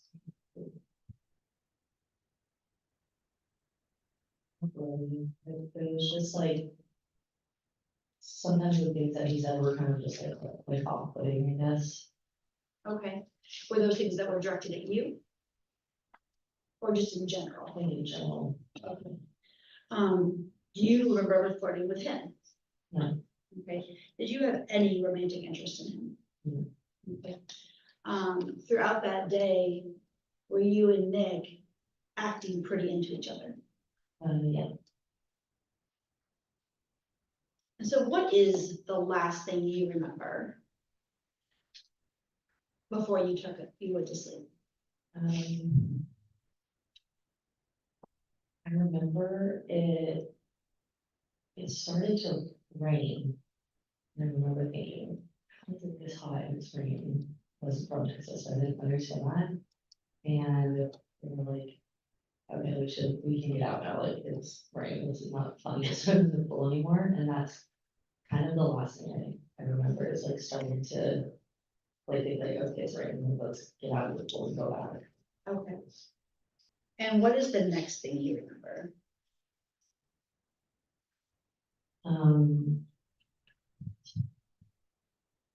The next thing I remember,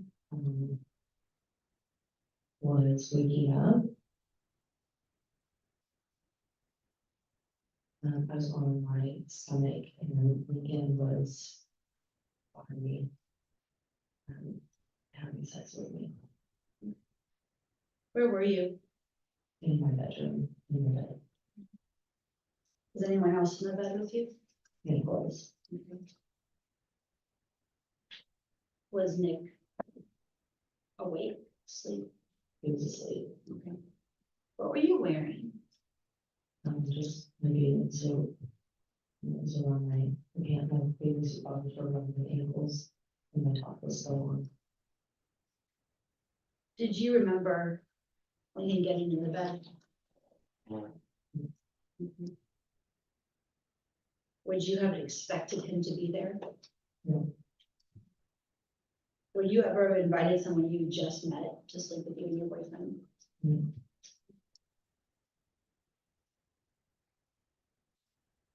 Prior to waking up, you said he was behind you. Could you actually feel him on you or? Yeah. Okay. Like was he laying on top of you? He was like behind me having sex with me. And you could feel that movement? Mhm. Okay. Do you remember you making any movements with your body prior to waking up? I don't remember. Do you remember feeling like a bumping sensation prior to becoming fully conscious? Oh.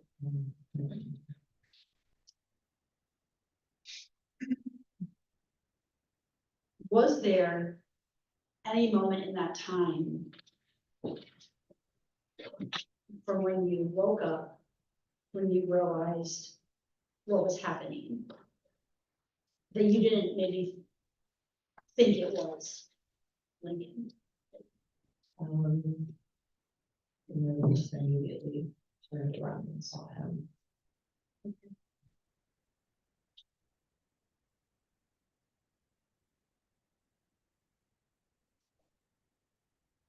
When you woke up, are you saying that his penis was already in your vagina? Yes. What went through your head in that moment?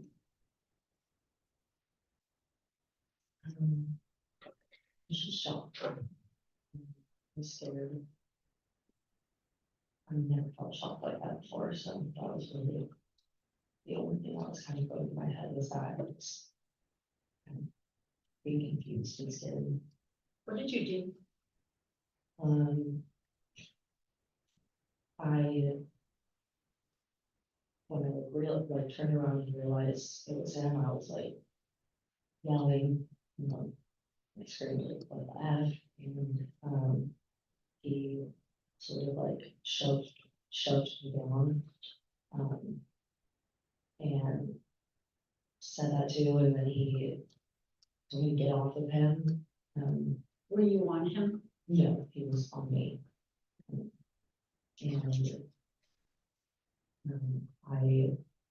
I thought that he had sort of like gotten off me and I was able to get off of the bed.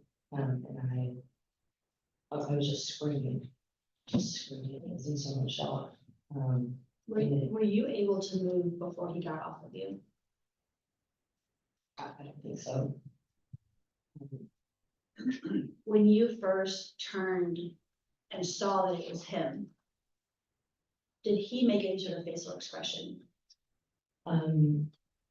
Yeah, his eyes were just like wide open. I think he looked maybe like he was, I guess shocked or something. I don't know. He looked like surprised, kind of. Why would you think he'd be surprised? Check to speculation. Sustained. Did he say anything?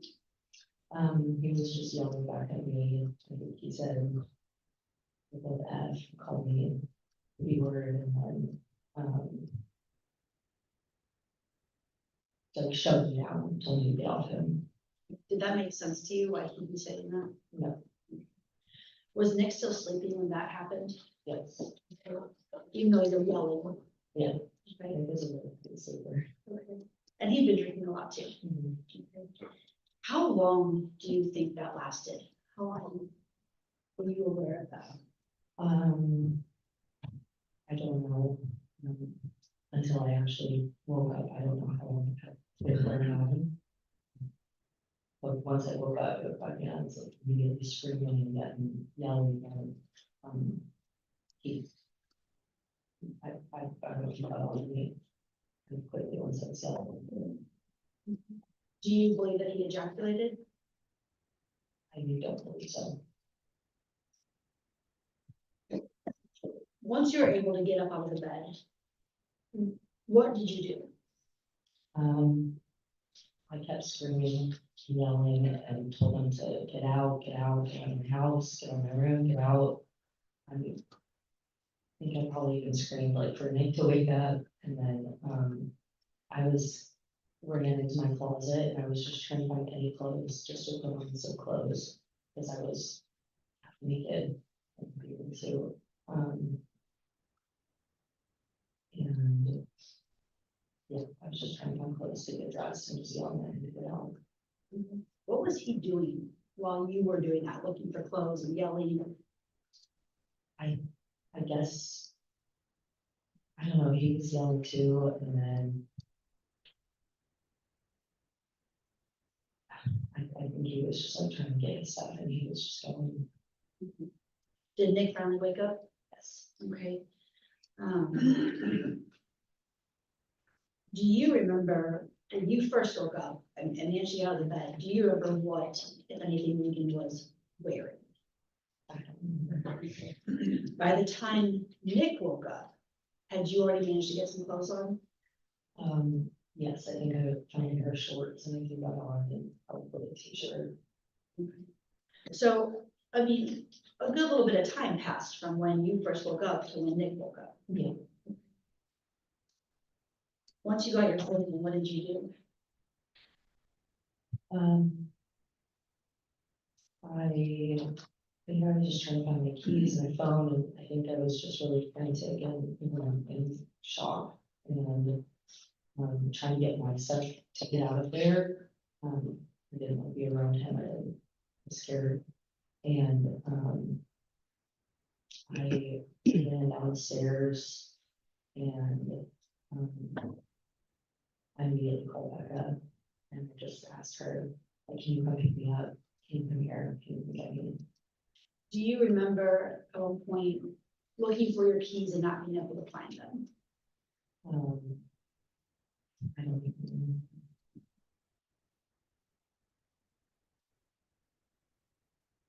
Were you able to get back up on the phone? Yeah. Okay. In that moment, when you're still upset and, run out of your house, who did you tell what had happened? Milan actually came downstairs after me and out of the house. I think I had walked just to the end of the street. He was kind of sitting down on the curb. And Milan came and she sat down next to me, and I told her what had just happened, and she was really surprised and like, oh my gosh, what's going on? And I think either she went to go get Nick or make sure that Lincoln was out of the house. He ended up just leaving, and I think he just drove right back home or somewhere. Do you remember seeing him leave? No.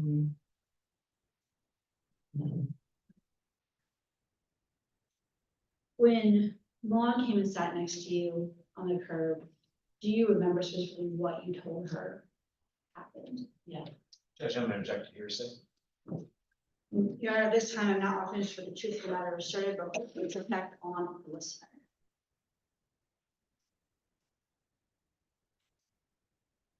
Approach.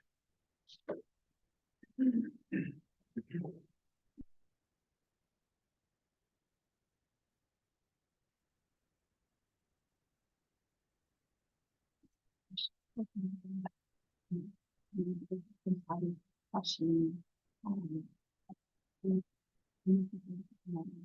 Which I think is just a good moving on.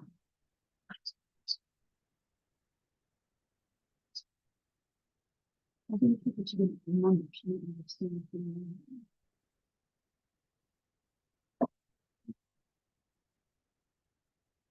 I just think what is the issue for me?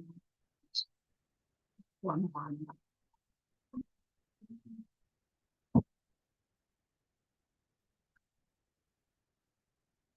I think it would be important because that's the first time information is told back to the lawyers about the person's happening. I think this one who said that when does matter.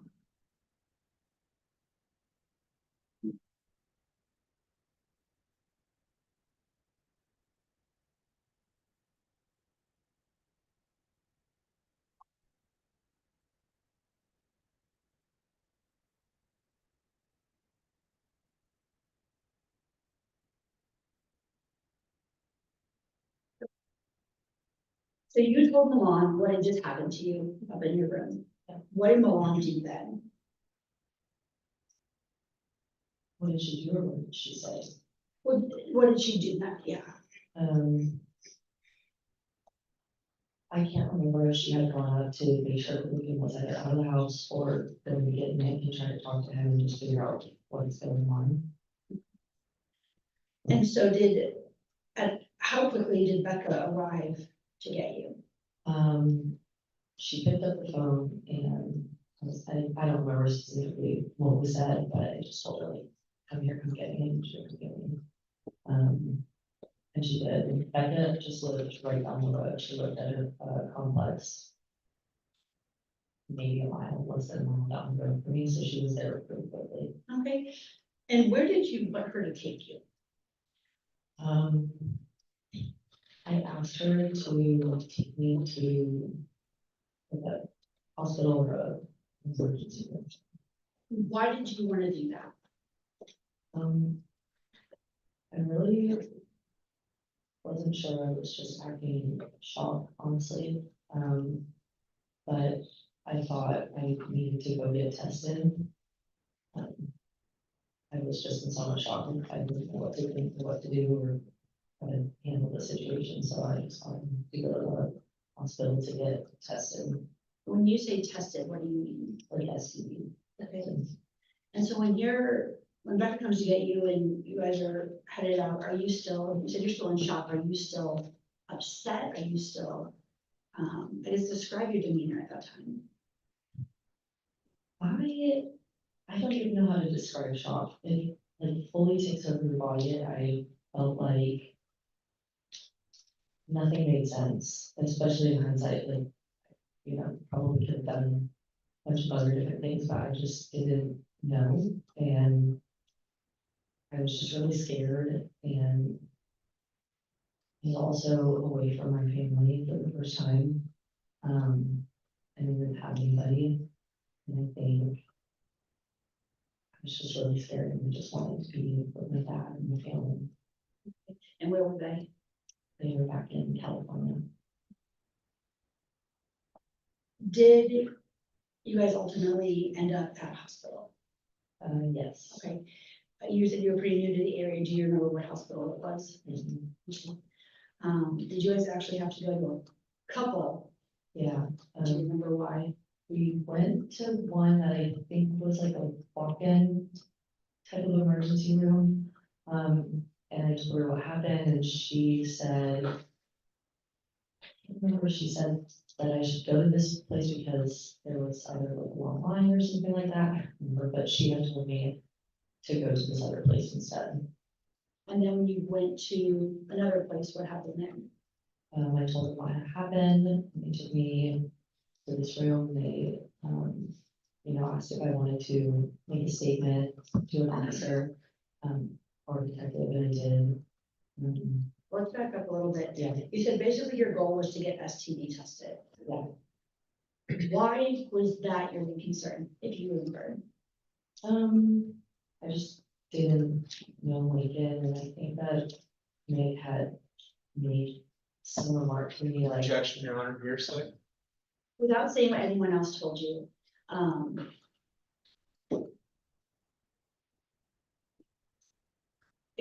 just without saying what other people had told you, why was that your concern? I was under the impression that maybe. Judge, I'm gonna object to hearsay.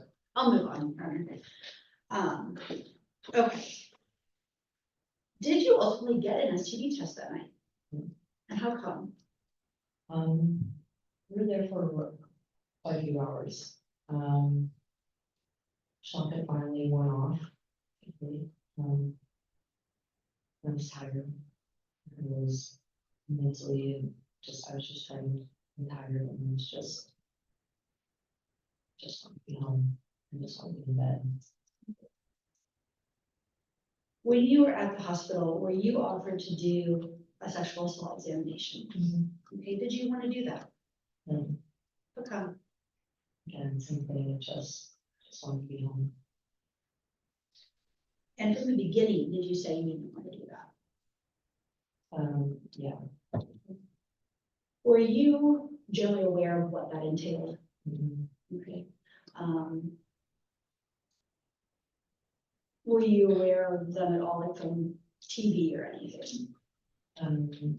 Yeah, just like seeing TV shows and stuff. So no one really explained to you the details of it.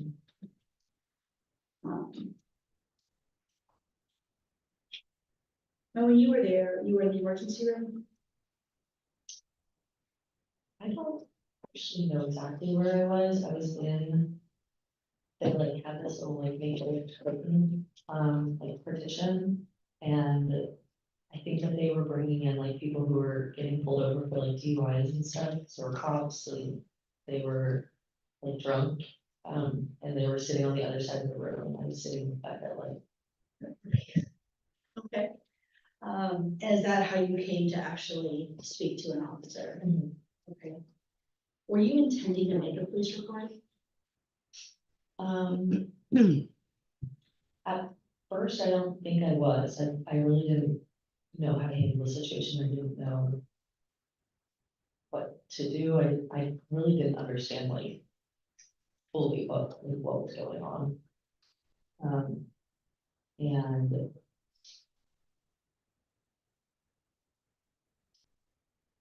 when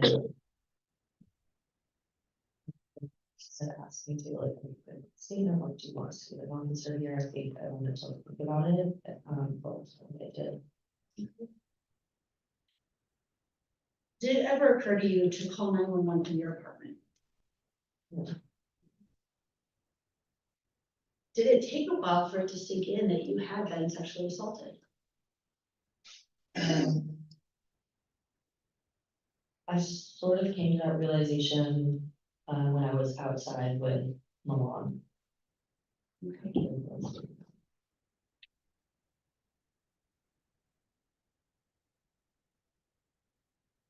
What made you ultimately decide to talk to the officer at the hospital?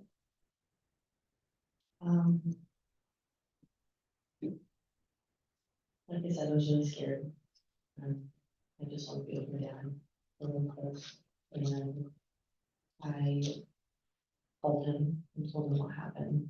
And I just told him I was really scared and just wanted to be home.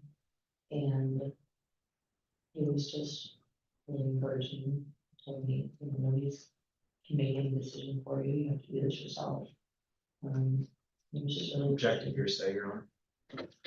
No, I think this also would not be offered for the truth of the matter asserted with the effect that it had on Carissa at the time and her decision to then go ahead and make a police report. Sustain.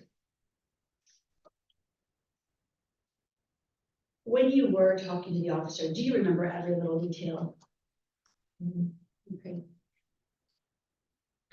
And since that time, you have reviewed the video of your statement from that night? Yes. Okay. And what you told the officer that night, is that still typically generally how you remember it happening? Yes. Okay. In opening statements, the defense told the jury that you had told the police that you rubbed your butt on the defendant. Did you do that? I don't remember. Okay. Do you remember saying that you did that?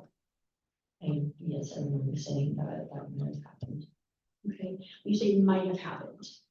Do you actually remember thinking that you did that? Okay, was that based on things you were told by other people? Yeah, Okay, was that based primarily on what other people told you the defendant had said about what happened? yes, Okay, so your memory, separate from what you were told, do you believe you made any movements?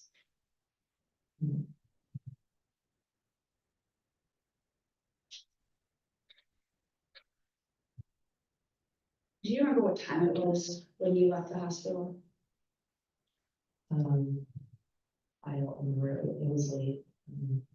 It was daylight and then it was dark when we left. Okay. And so it was daylight when you got there? Yeah, I think like sunset, I remember. Okay.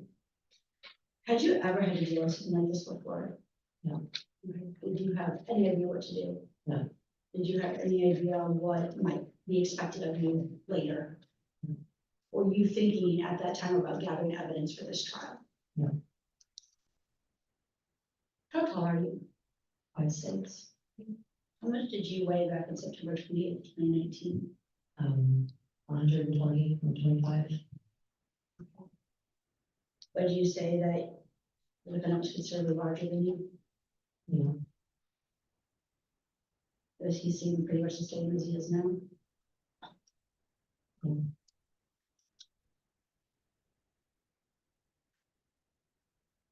How much longer did you live at that apartment after this happened?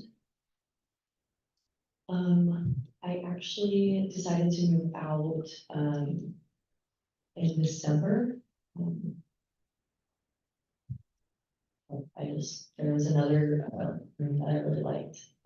It was one that I originally wanted when I was applying for it, and it wasn't available. Did you stay friends with Milan and Kirsten? Yeah, I mean, we were acquaintances, I would say.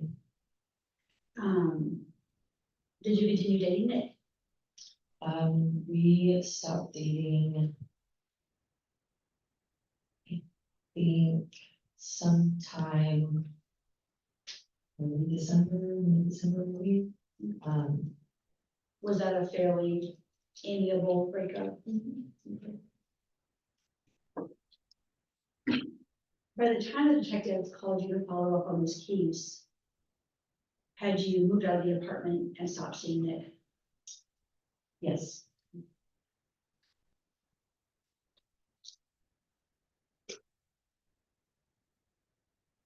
At any time on September 28th, 2019, did you ever give this defendant consent to have sex with you? No. Ask the witness. That's your question, John. Your microphone, sir. Your microphone. Carissa, you previously testified in a hearing related to this case. Since that hearing, have you discussed your testimony with the district attorney's office? Yes. Okay.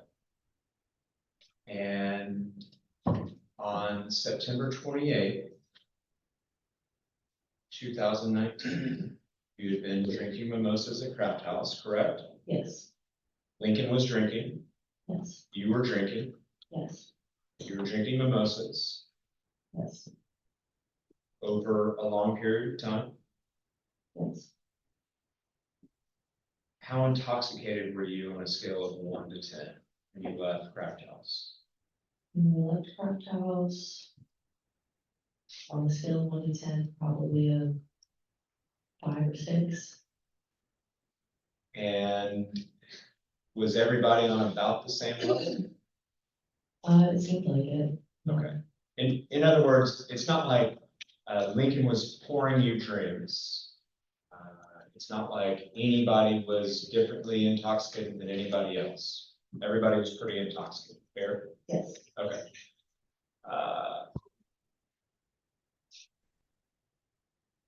Is it fair to say that when you leave Craft House, your memory starts to get a little foggy? Yes. Okay. At least with details, is that fair? Yes. Even back on September 28th, 2019, even at the hospital, memory was kind of foggy, is that fair? Probably better than it is today, but it's Yes. still foggy. Yeah. Okay. What did you do when you got home After the hospital or? after craft house? Okay, but that's just when we decided we were gonna go swimming. And did you go immediately to the pool? No, I think we changed into our bathing suits. And y'all are upstairs in your room for a part of that afternoon, is that fair? Yes, yeah.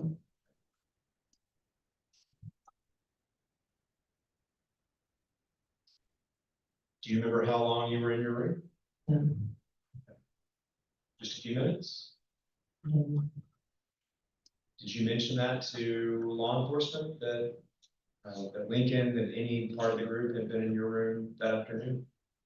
no, And you drink more at the pool, correct? yes, Lincoln was drinking, yes, everyone was drinking. yes, Do you remember how many drinks? no, You and Nick had a disagreement at the pool, correct? I think after the pool. But I don't remember. If the jury's heard testimony from another witness that actually that heated agreement at the pool kind of killed the mood at the pool, and that's why y'all left, would you disagree with that? I'm. You- I don't know when the fight happened. Okay. But you did fight, Yes, and you described to the prosecutor that y'all had never fought before. This was your first fight. Yeah. Okay. But you don't remember it? no, How intoxicated were you when you were fighting? I don't remember the fight. Enough for it to impair your memory Your to, Honor, I'm gonna object, she just testified she doesn't remember. Just have to ask your next question. that's kind of what I'm getting at, Your Honor, is you were intoxicated enough that you don't remember this fight. Is that fair? Yes, And it was loud enough and intense enough that Becca leaves at this point, correct? She kind of says, I've had enough of this, I'm leaving. Fair? yeah, yes, Okay. And that fight was about Nick following an ex on social media. Your Honor, I'm gonna object again, she said she does not remember the fight, so I think any testimony by the defense counsel as to what the fight was about would be inappropriate. Overruled. She can answer if she knows. That fight was about Nick following an ex on social media, something related to that. I don't know. Do you remember falling asleep? No. And back on September 28th, you believe that all three of you, Nick, Lincoln, and you fell asleep in your bed to take a nap. Correct? I don't remember. Do you recall providing a written statement to Sergeant Sperenberg at the hospital? Yes, Judge may approach. You may.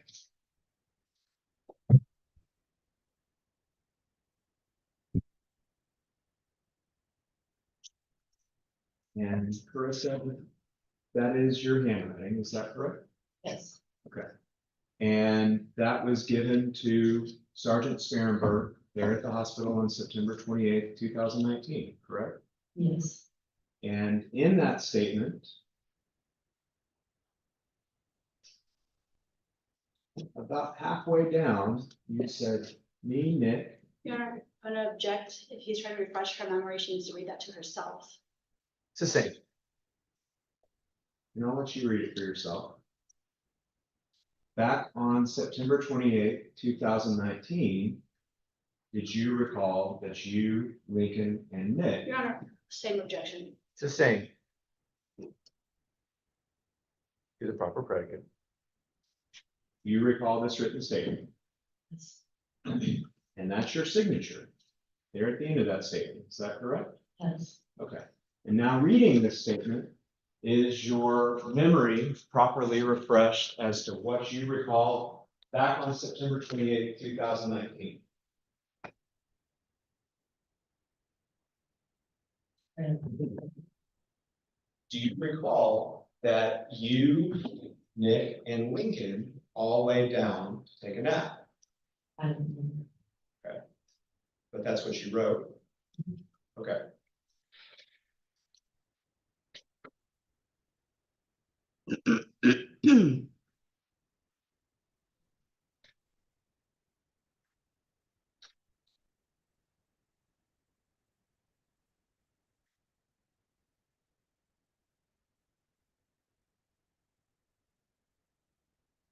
The next thing that you remember, I think you testified on direct that that you woke up and you started screaming.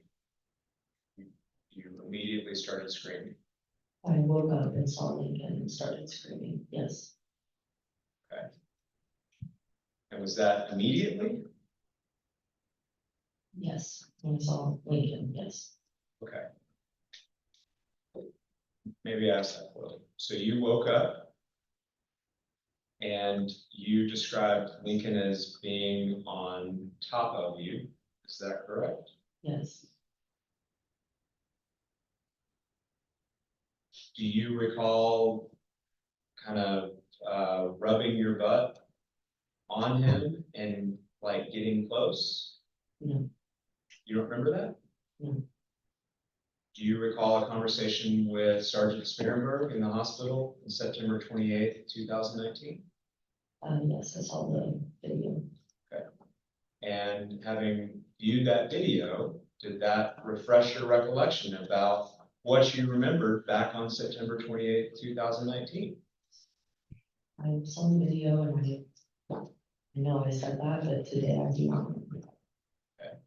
And back on September 28th, 2019, your recollection was that like rubbing your butt on him and getting close. Correct? I don't remember that, But you watched the video yes, and you said those words. Correct? yes,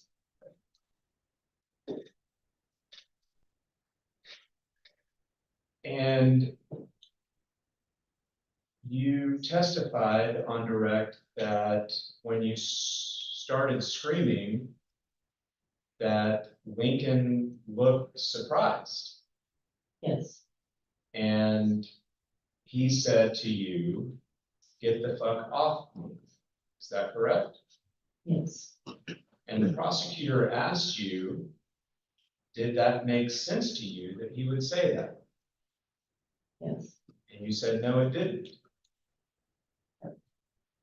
But if you were rubbing your butt on him and he woke up and realized what was going on, it makes a lot more sense that he would say, "Get the fuck off of me." Is that fair? no, I disagree, You would disagree with that? yeah, I disagree, You and Nick were dating at this point. yes, Okay, you were having sex. yes, Okay. And if you thought that it was Nick, that wouldn't have been weird at all for you to nuzzle or rub your butt up against him. Object again in speculation and improper questioning. It's the same. So you wake up slowly. Correct? yes, And back on September 28th, 2019, you recall bumping your butt up against him. And Lincoln was on top of you. Correct? Yeah. And you screamed, yes, and you think the whole thing was less than 30 seconds. Is that correct? I think that's what I said, And you were still drunk at this time, correct? Probably, yeah. Okay.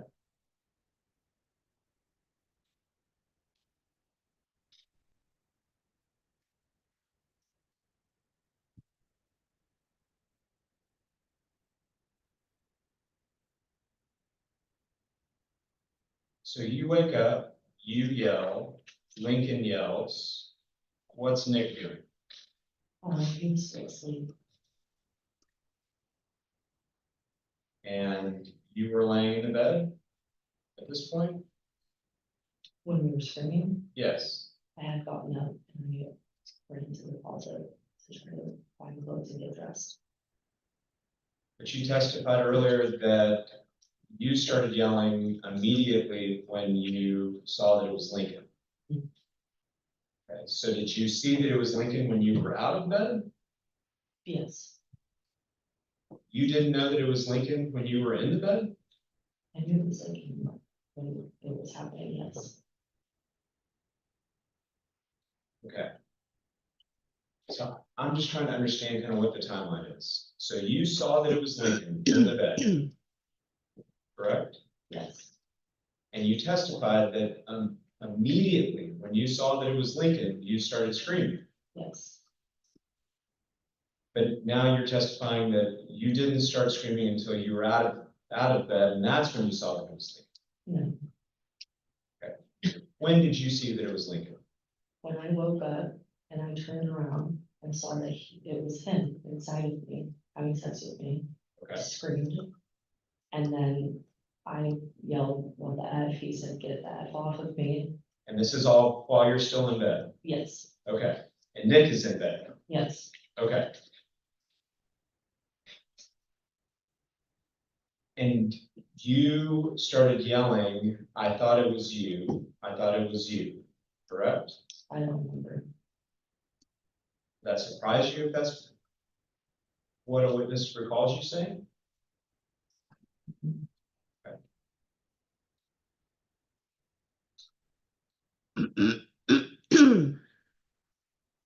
So Lincoln leaves at this point, at some point, and you go to the hospital, correct?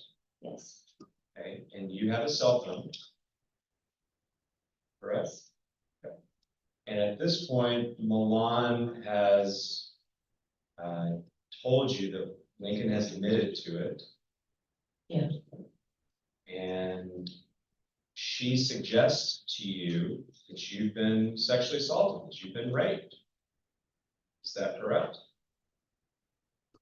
I don't think she suggested it and told me that happened. She asked if that happened.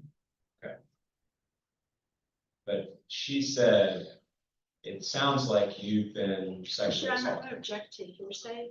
Sustain. She's already testified, Your Honor. It was available for She say that? cross-examination. Your Honor? Did she say that line? I don't believe she did. Sustain. So suggested question, y'all had a discussion about that. Is that fair? Yeah, Okay. And you had that cell phone, certainly could have called 911 at that point to report that. Is that fair? I could have. Okay. And as you drove to the first hospital, certainly could have pulled over and reported that to the authorities. Correct? Yeah, I mean, physically, you could have done that. Is that fair? Yeah. Okay. And you didn't use your phone to call the police. Mhm. And at this point, you were convinced that he had sexually assaulted you. Is that fair? Mhm.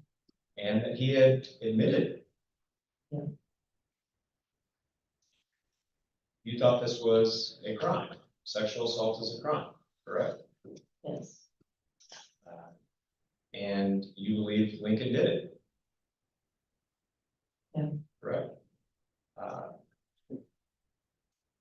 And they the police could have met you at the apartment, they could have seized clothing or bedding, sheets, things like that, correct? They could have pulled Lincoln over on his way back to Your Austin. Honor, I'm gonna object to speculation what the police could have done. Sustain. It was possible that if a crime had been reported, that Lincoln could have been pulled Your over. Honor, same objection. Sustain. If a crime was reported, the perpetrator could Your could Honor, have, same objection. You finish your question. if a crime was reported, the perpetrator could have been pulled over and Your Honor, same objection. Speculation to police. Sustain. a search warrant could have been Your conducted. Honor, objection, speculation. Judge, I haven't even finished the question. He's asking about a search warrant. This witness does not know about search warrants. Sustain. He could have been swabbed for DNA. Your Honor, objection, speculation.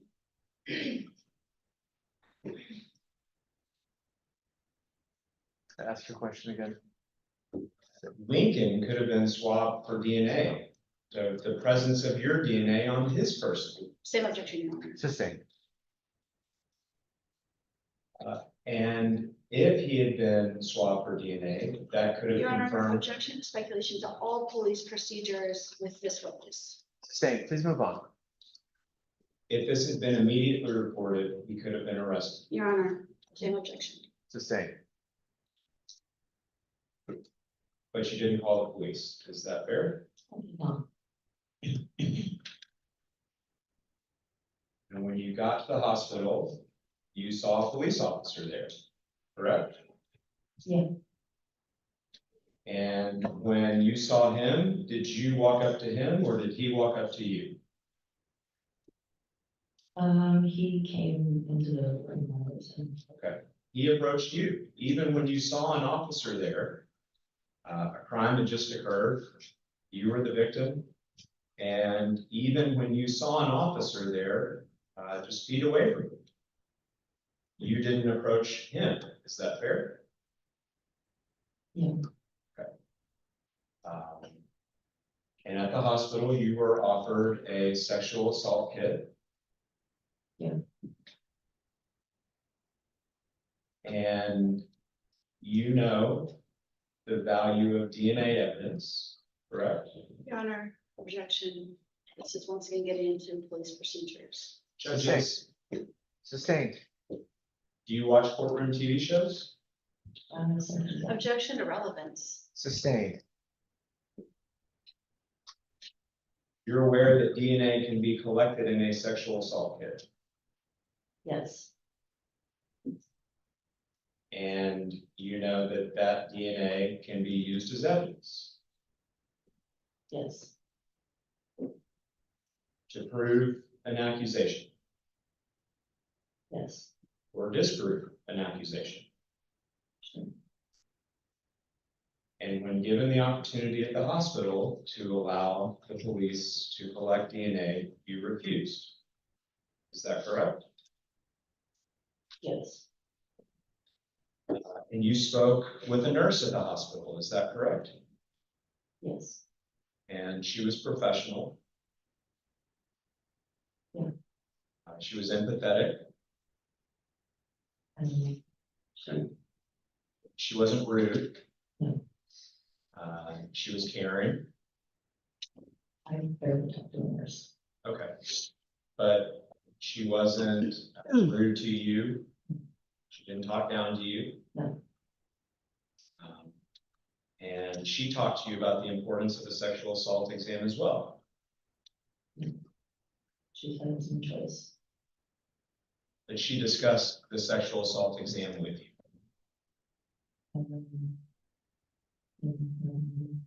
And she described its purpose. No exact conversation. But she did not get a sexual assault exam done. No, You thought the police would believe the account that you provided them? Yeah, I'm pushing to get to speculation. The same. Were you truthful with police? Yes, And based on those statements to the police, did you believe that they would act on those statements? in the moment, I didn't know what I thought. I was just in shock. That they would arrest Lincoln? I didn't know what was gonna happen. Did you believe that he deserved to be punished for what he did? Yes, That he was a potentially danger to other people? yes, That he would possibly rape them as he had sexually assaulted you? possibly.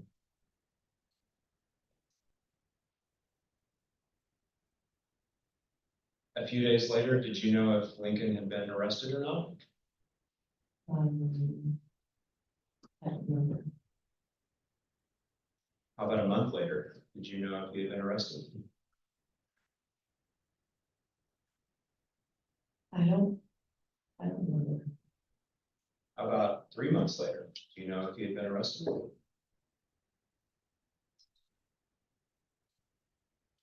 Mhm. Did you look to see if he had been arrested? No. Did you ask why he hadn't been arrested? No. Did you call the police the next day? I think so. Within the next week, did you follow up with the police to see what the status of the investigation was? I don't think so. How about over the next month?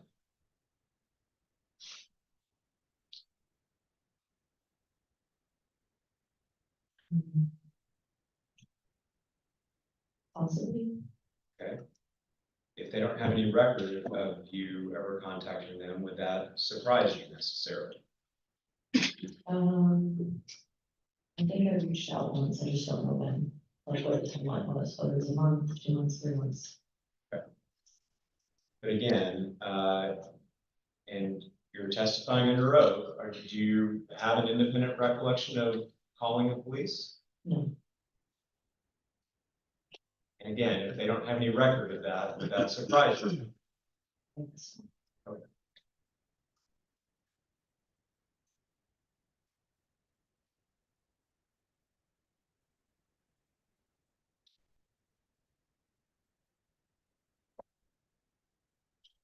When was the first time you had any contact with the police after you left the hospital? Um,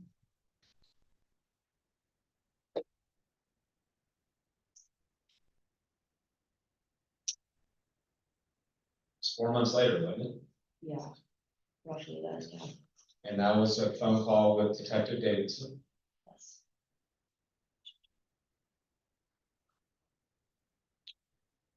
4 months after this, according to the information you provided, this happened in September 28th, 2019.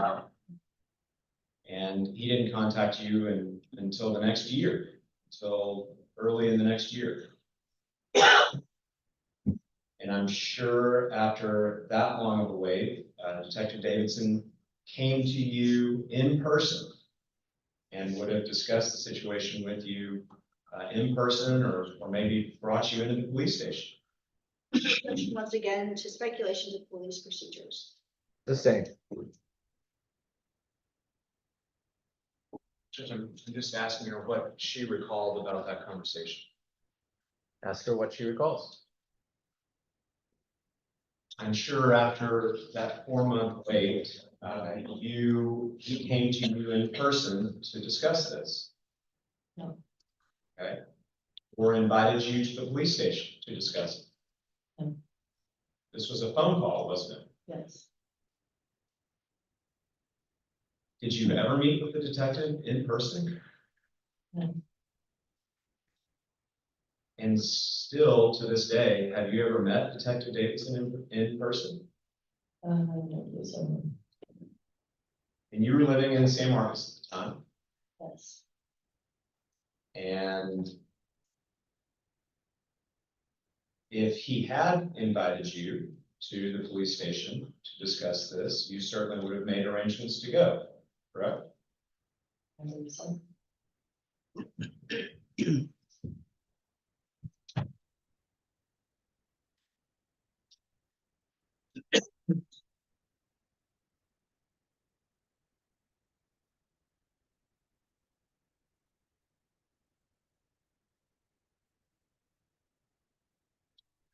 I'll pass the witness, Sharon. State, Your Honor, may we approach? May.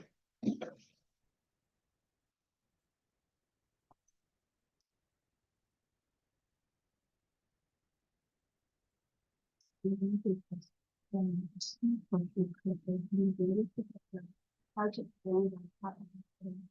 The real possibility I really believe how Dr. Fossey issued the jury what she said to him regarding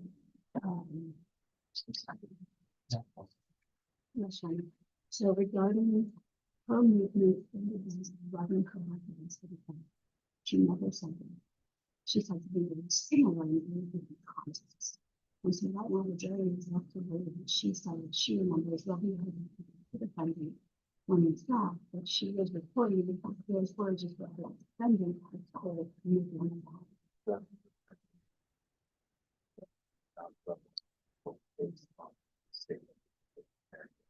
Yes. Yes. I have three questions. We just thought of three different times we discussed that issue. And having the issue related to the defendant. And at this point, we're all being to clear up the misconception and correct. It's less than 2 minutes. Yes.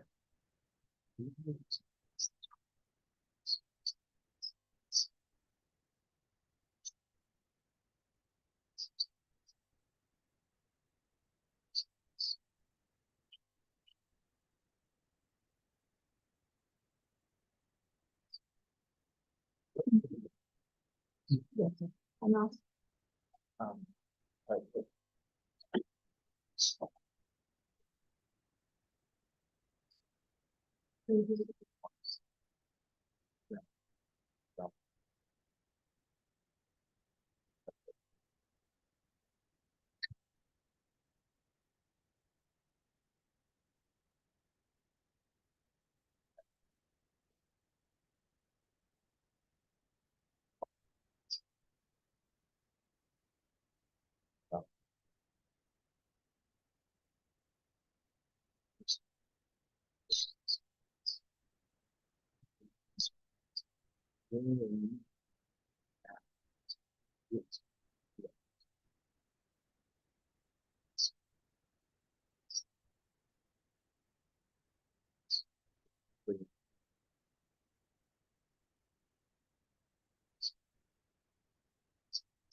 Just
your. Yes.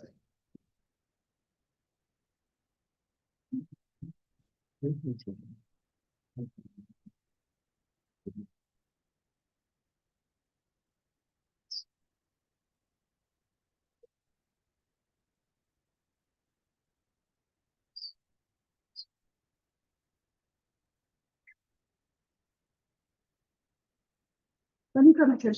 Sorry.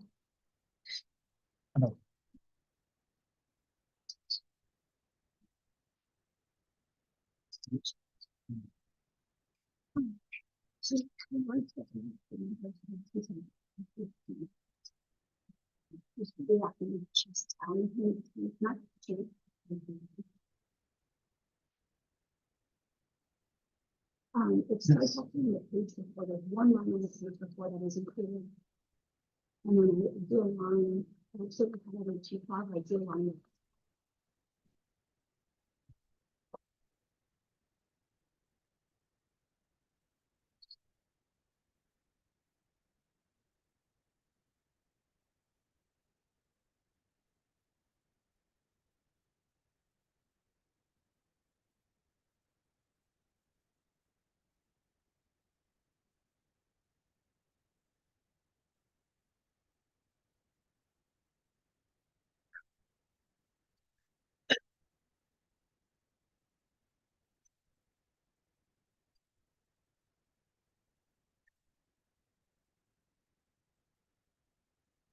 So these are the things the state should talk about this specific issue. So just to have the full context of everything she said about that woman in town.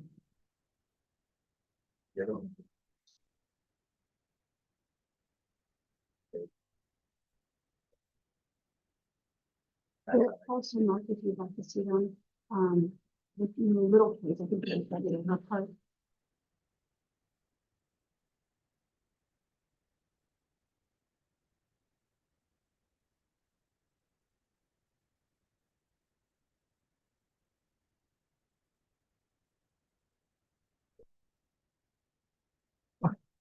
And so it's I thought that's really just together, they were just moving into it. I was like sort of busy with for everything.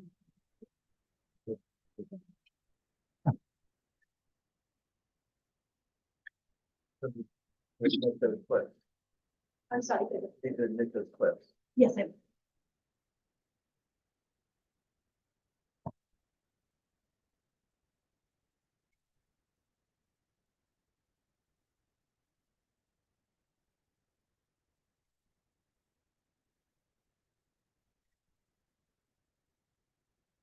Okay, raise your hand. You may.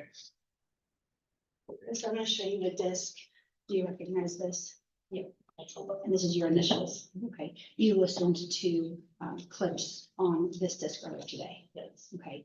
And are they clips of you talking to Sergeant Springberg? Yes. This time, Your Honor, I offer states. It was 5 and 6. One exhibit for each clip. Unless you prefer just to be 5, it could be a single disc with 2 clips. Since exhibit 5 and 6 are admitted, My apologies this time, Your Honor. you may. No objection. Your Honor. Pardon me.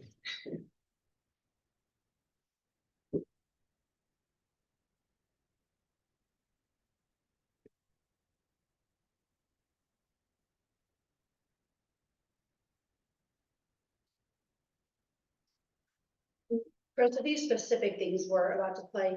This is kind of the testimony we've been back and forth a little bit about this morning about whether or not you moved against the defendant or rubbed your butt on him.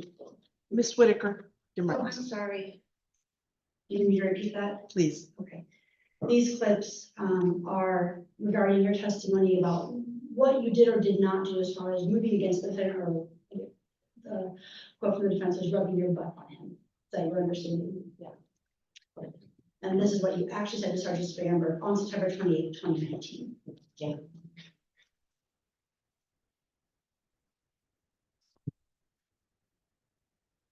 Shit, what I learned now. And like ran out of the house because I didn't know like what else to do. Like I was like horrified, like did not know what's going on. I don't know if like maybe while I was like sleeping, like I thought that was my boyfriend that I was like cuddling up next to. But when I came to, it was not my boyfriend, it was definitely him. Like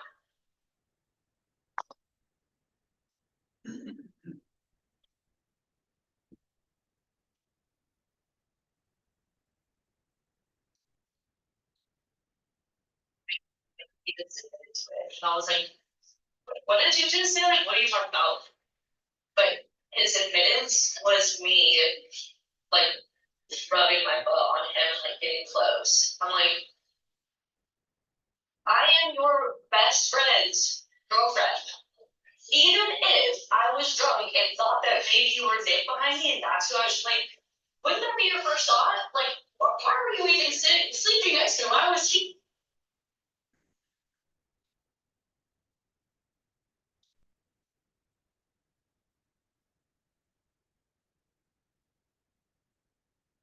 That's what it is, Your Honor.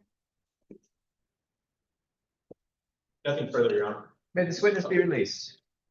No objection. No objection. Thank you, ma'am. You're free to go about your business.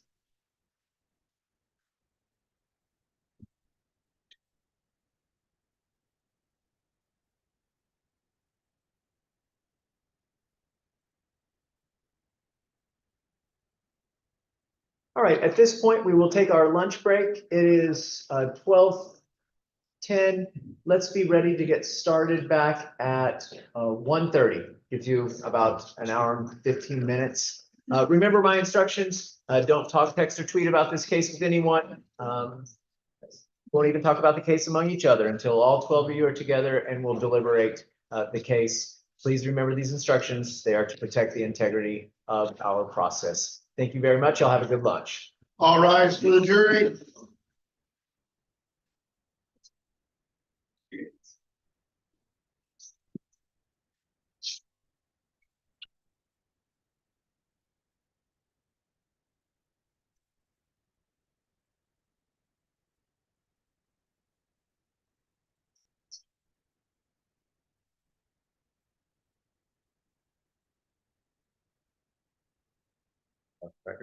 Anything we need to take up? No, Your Honor. Time? Are any witnesses that we need to do any hearings with? Your Honor, our next witness, we've already done a hearing previously. I don't think we need to redo it as long as we stick with the parameters you previously ruled. We do have our other expert here. I don't know if they want to, I don't know if they're requesting a hearing. I don't know who it is. Crystal. Thank you. Judge, we would I guess, ask for the opportunity to take her on board hire to explore what expert opinion she'd be offering and the basis for that opinion. But with that, Okay, let's be back here at about 10 after to do that hearing. yes, Your Honor. And are you in agreement that the other witness that they just spoke of, the other expert witness, that are you in agreement to that scope? Is that Ms. Platera? Yes. Yes. Okay.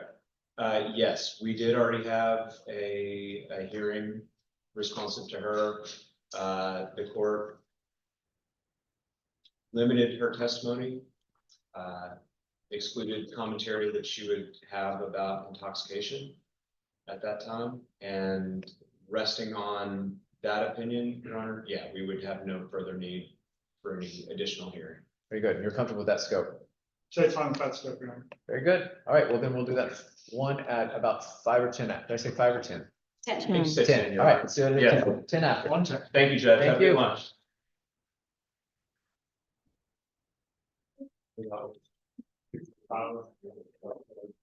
Yes.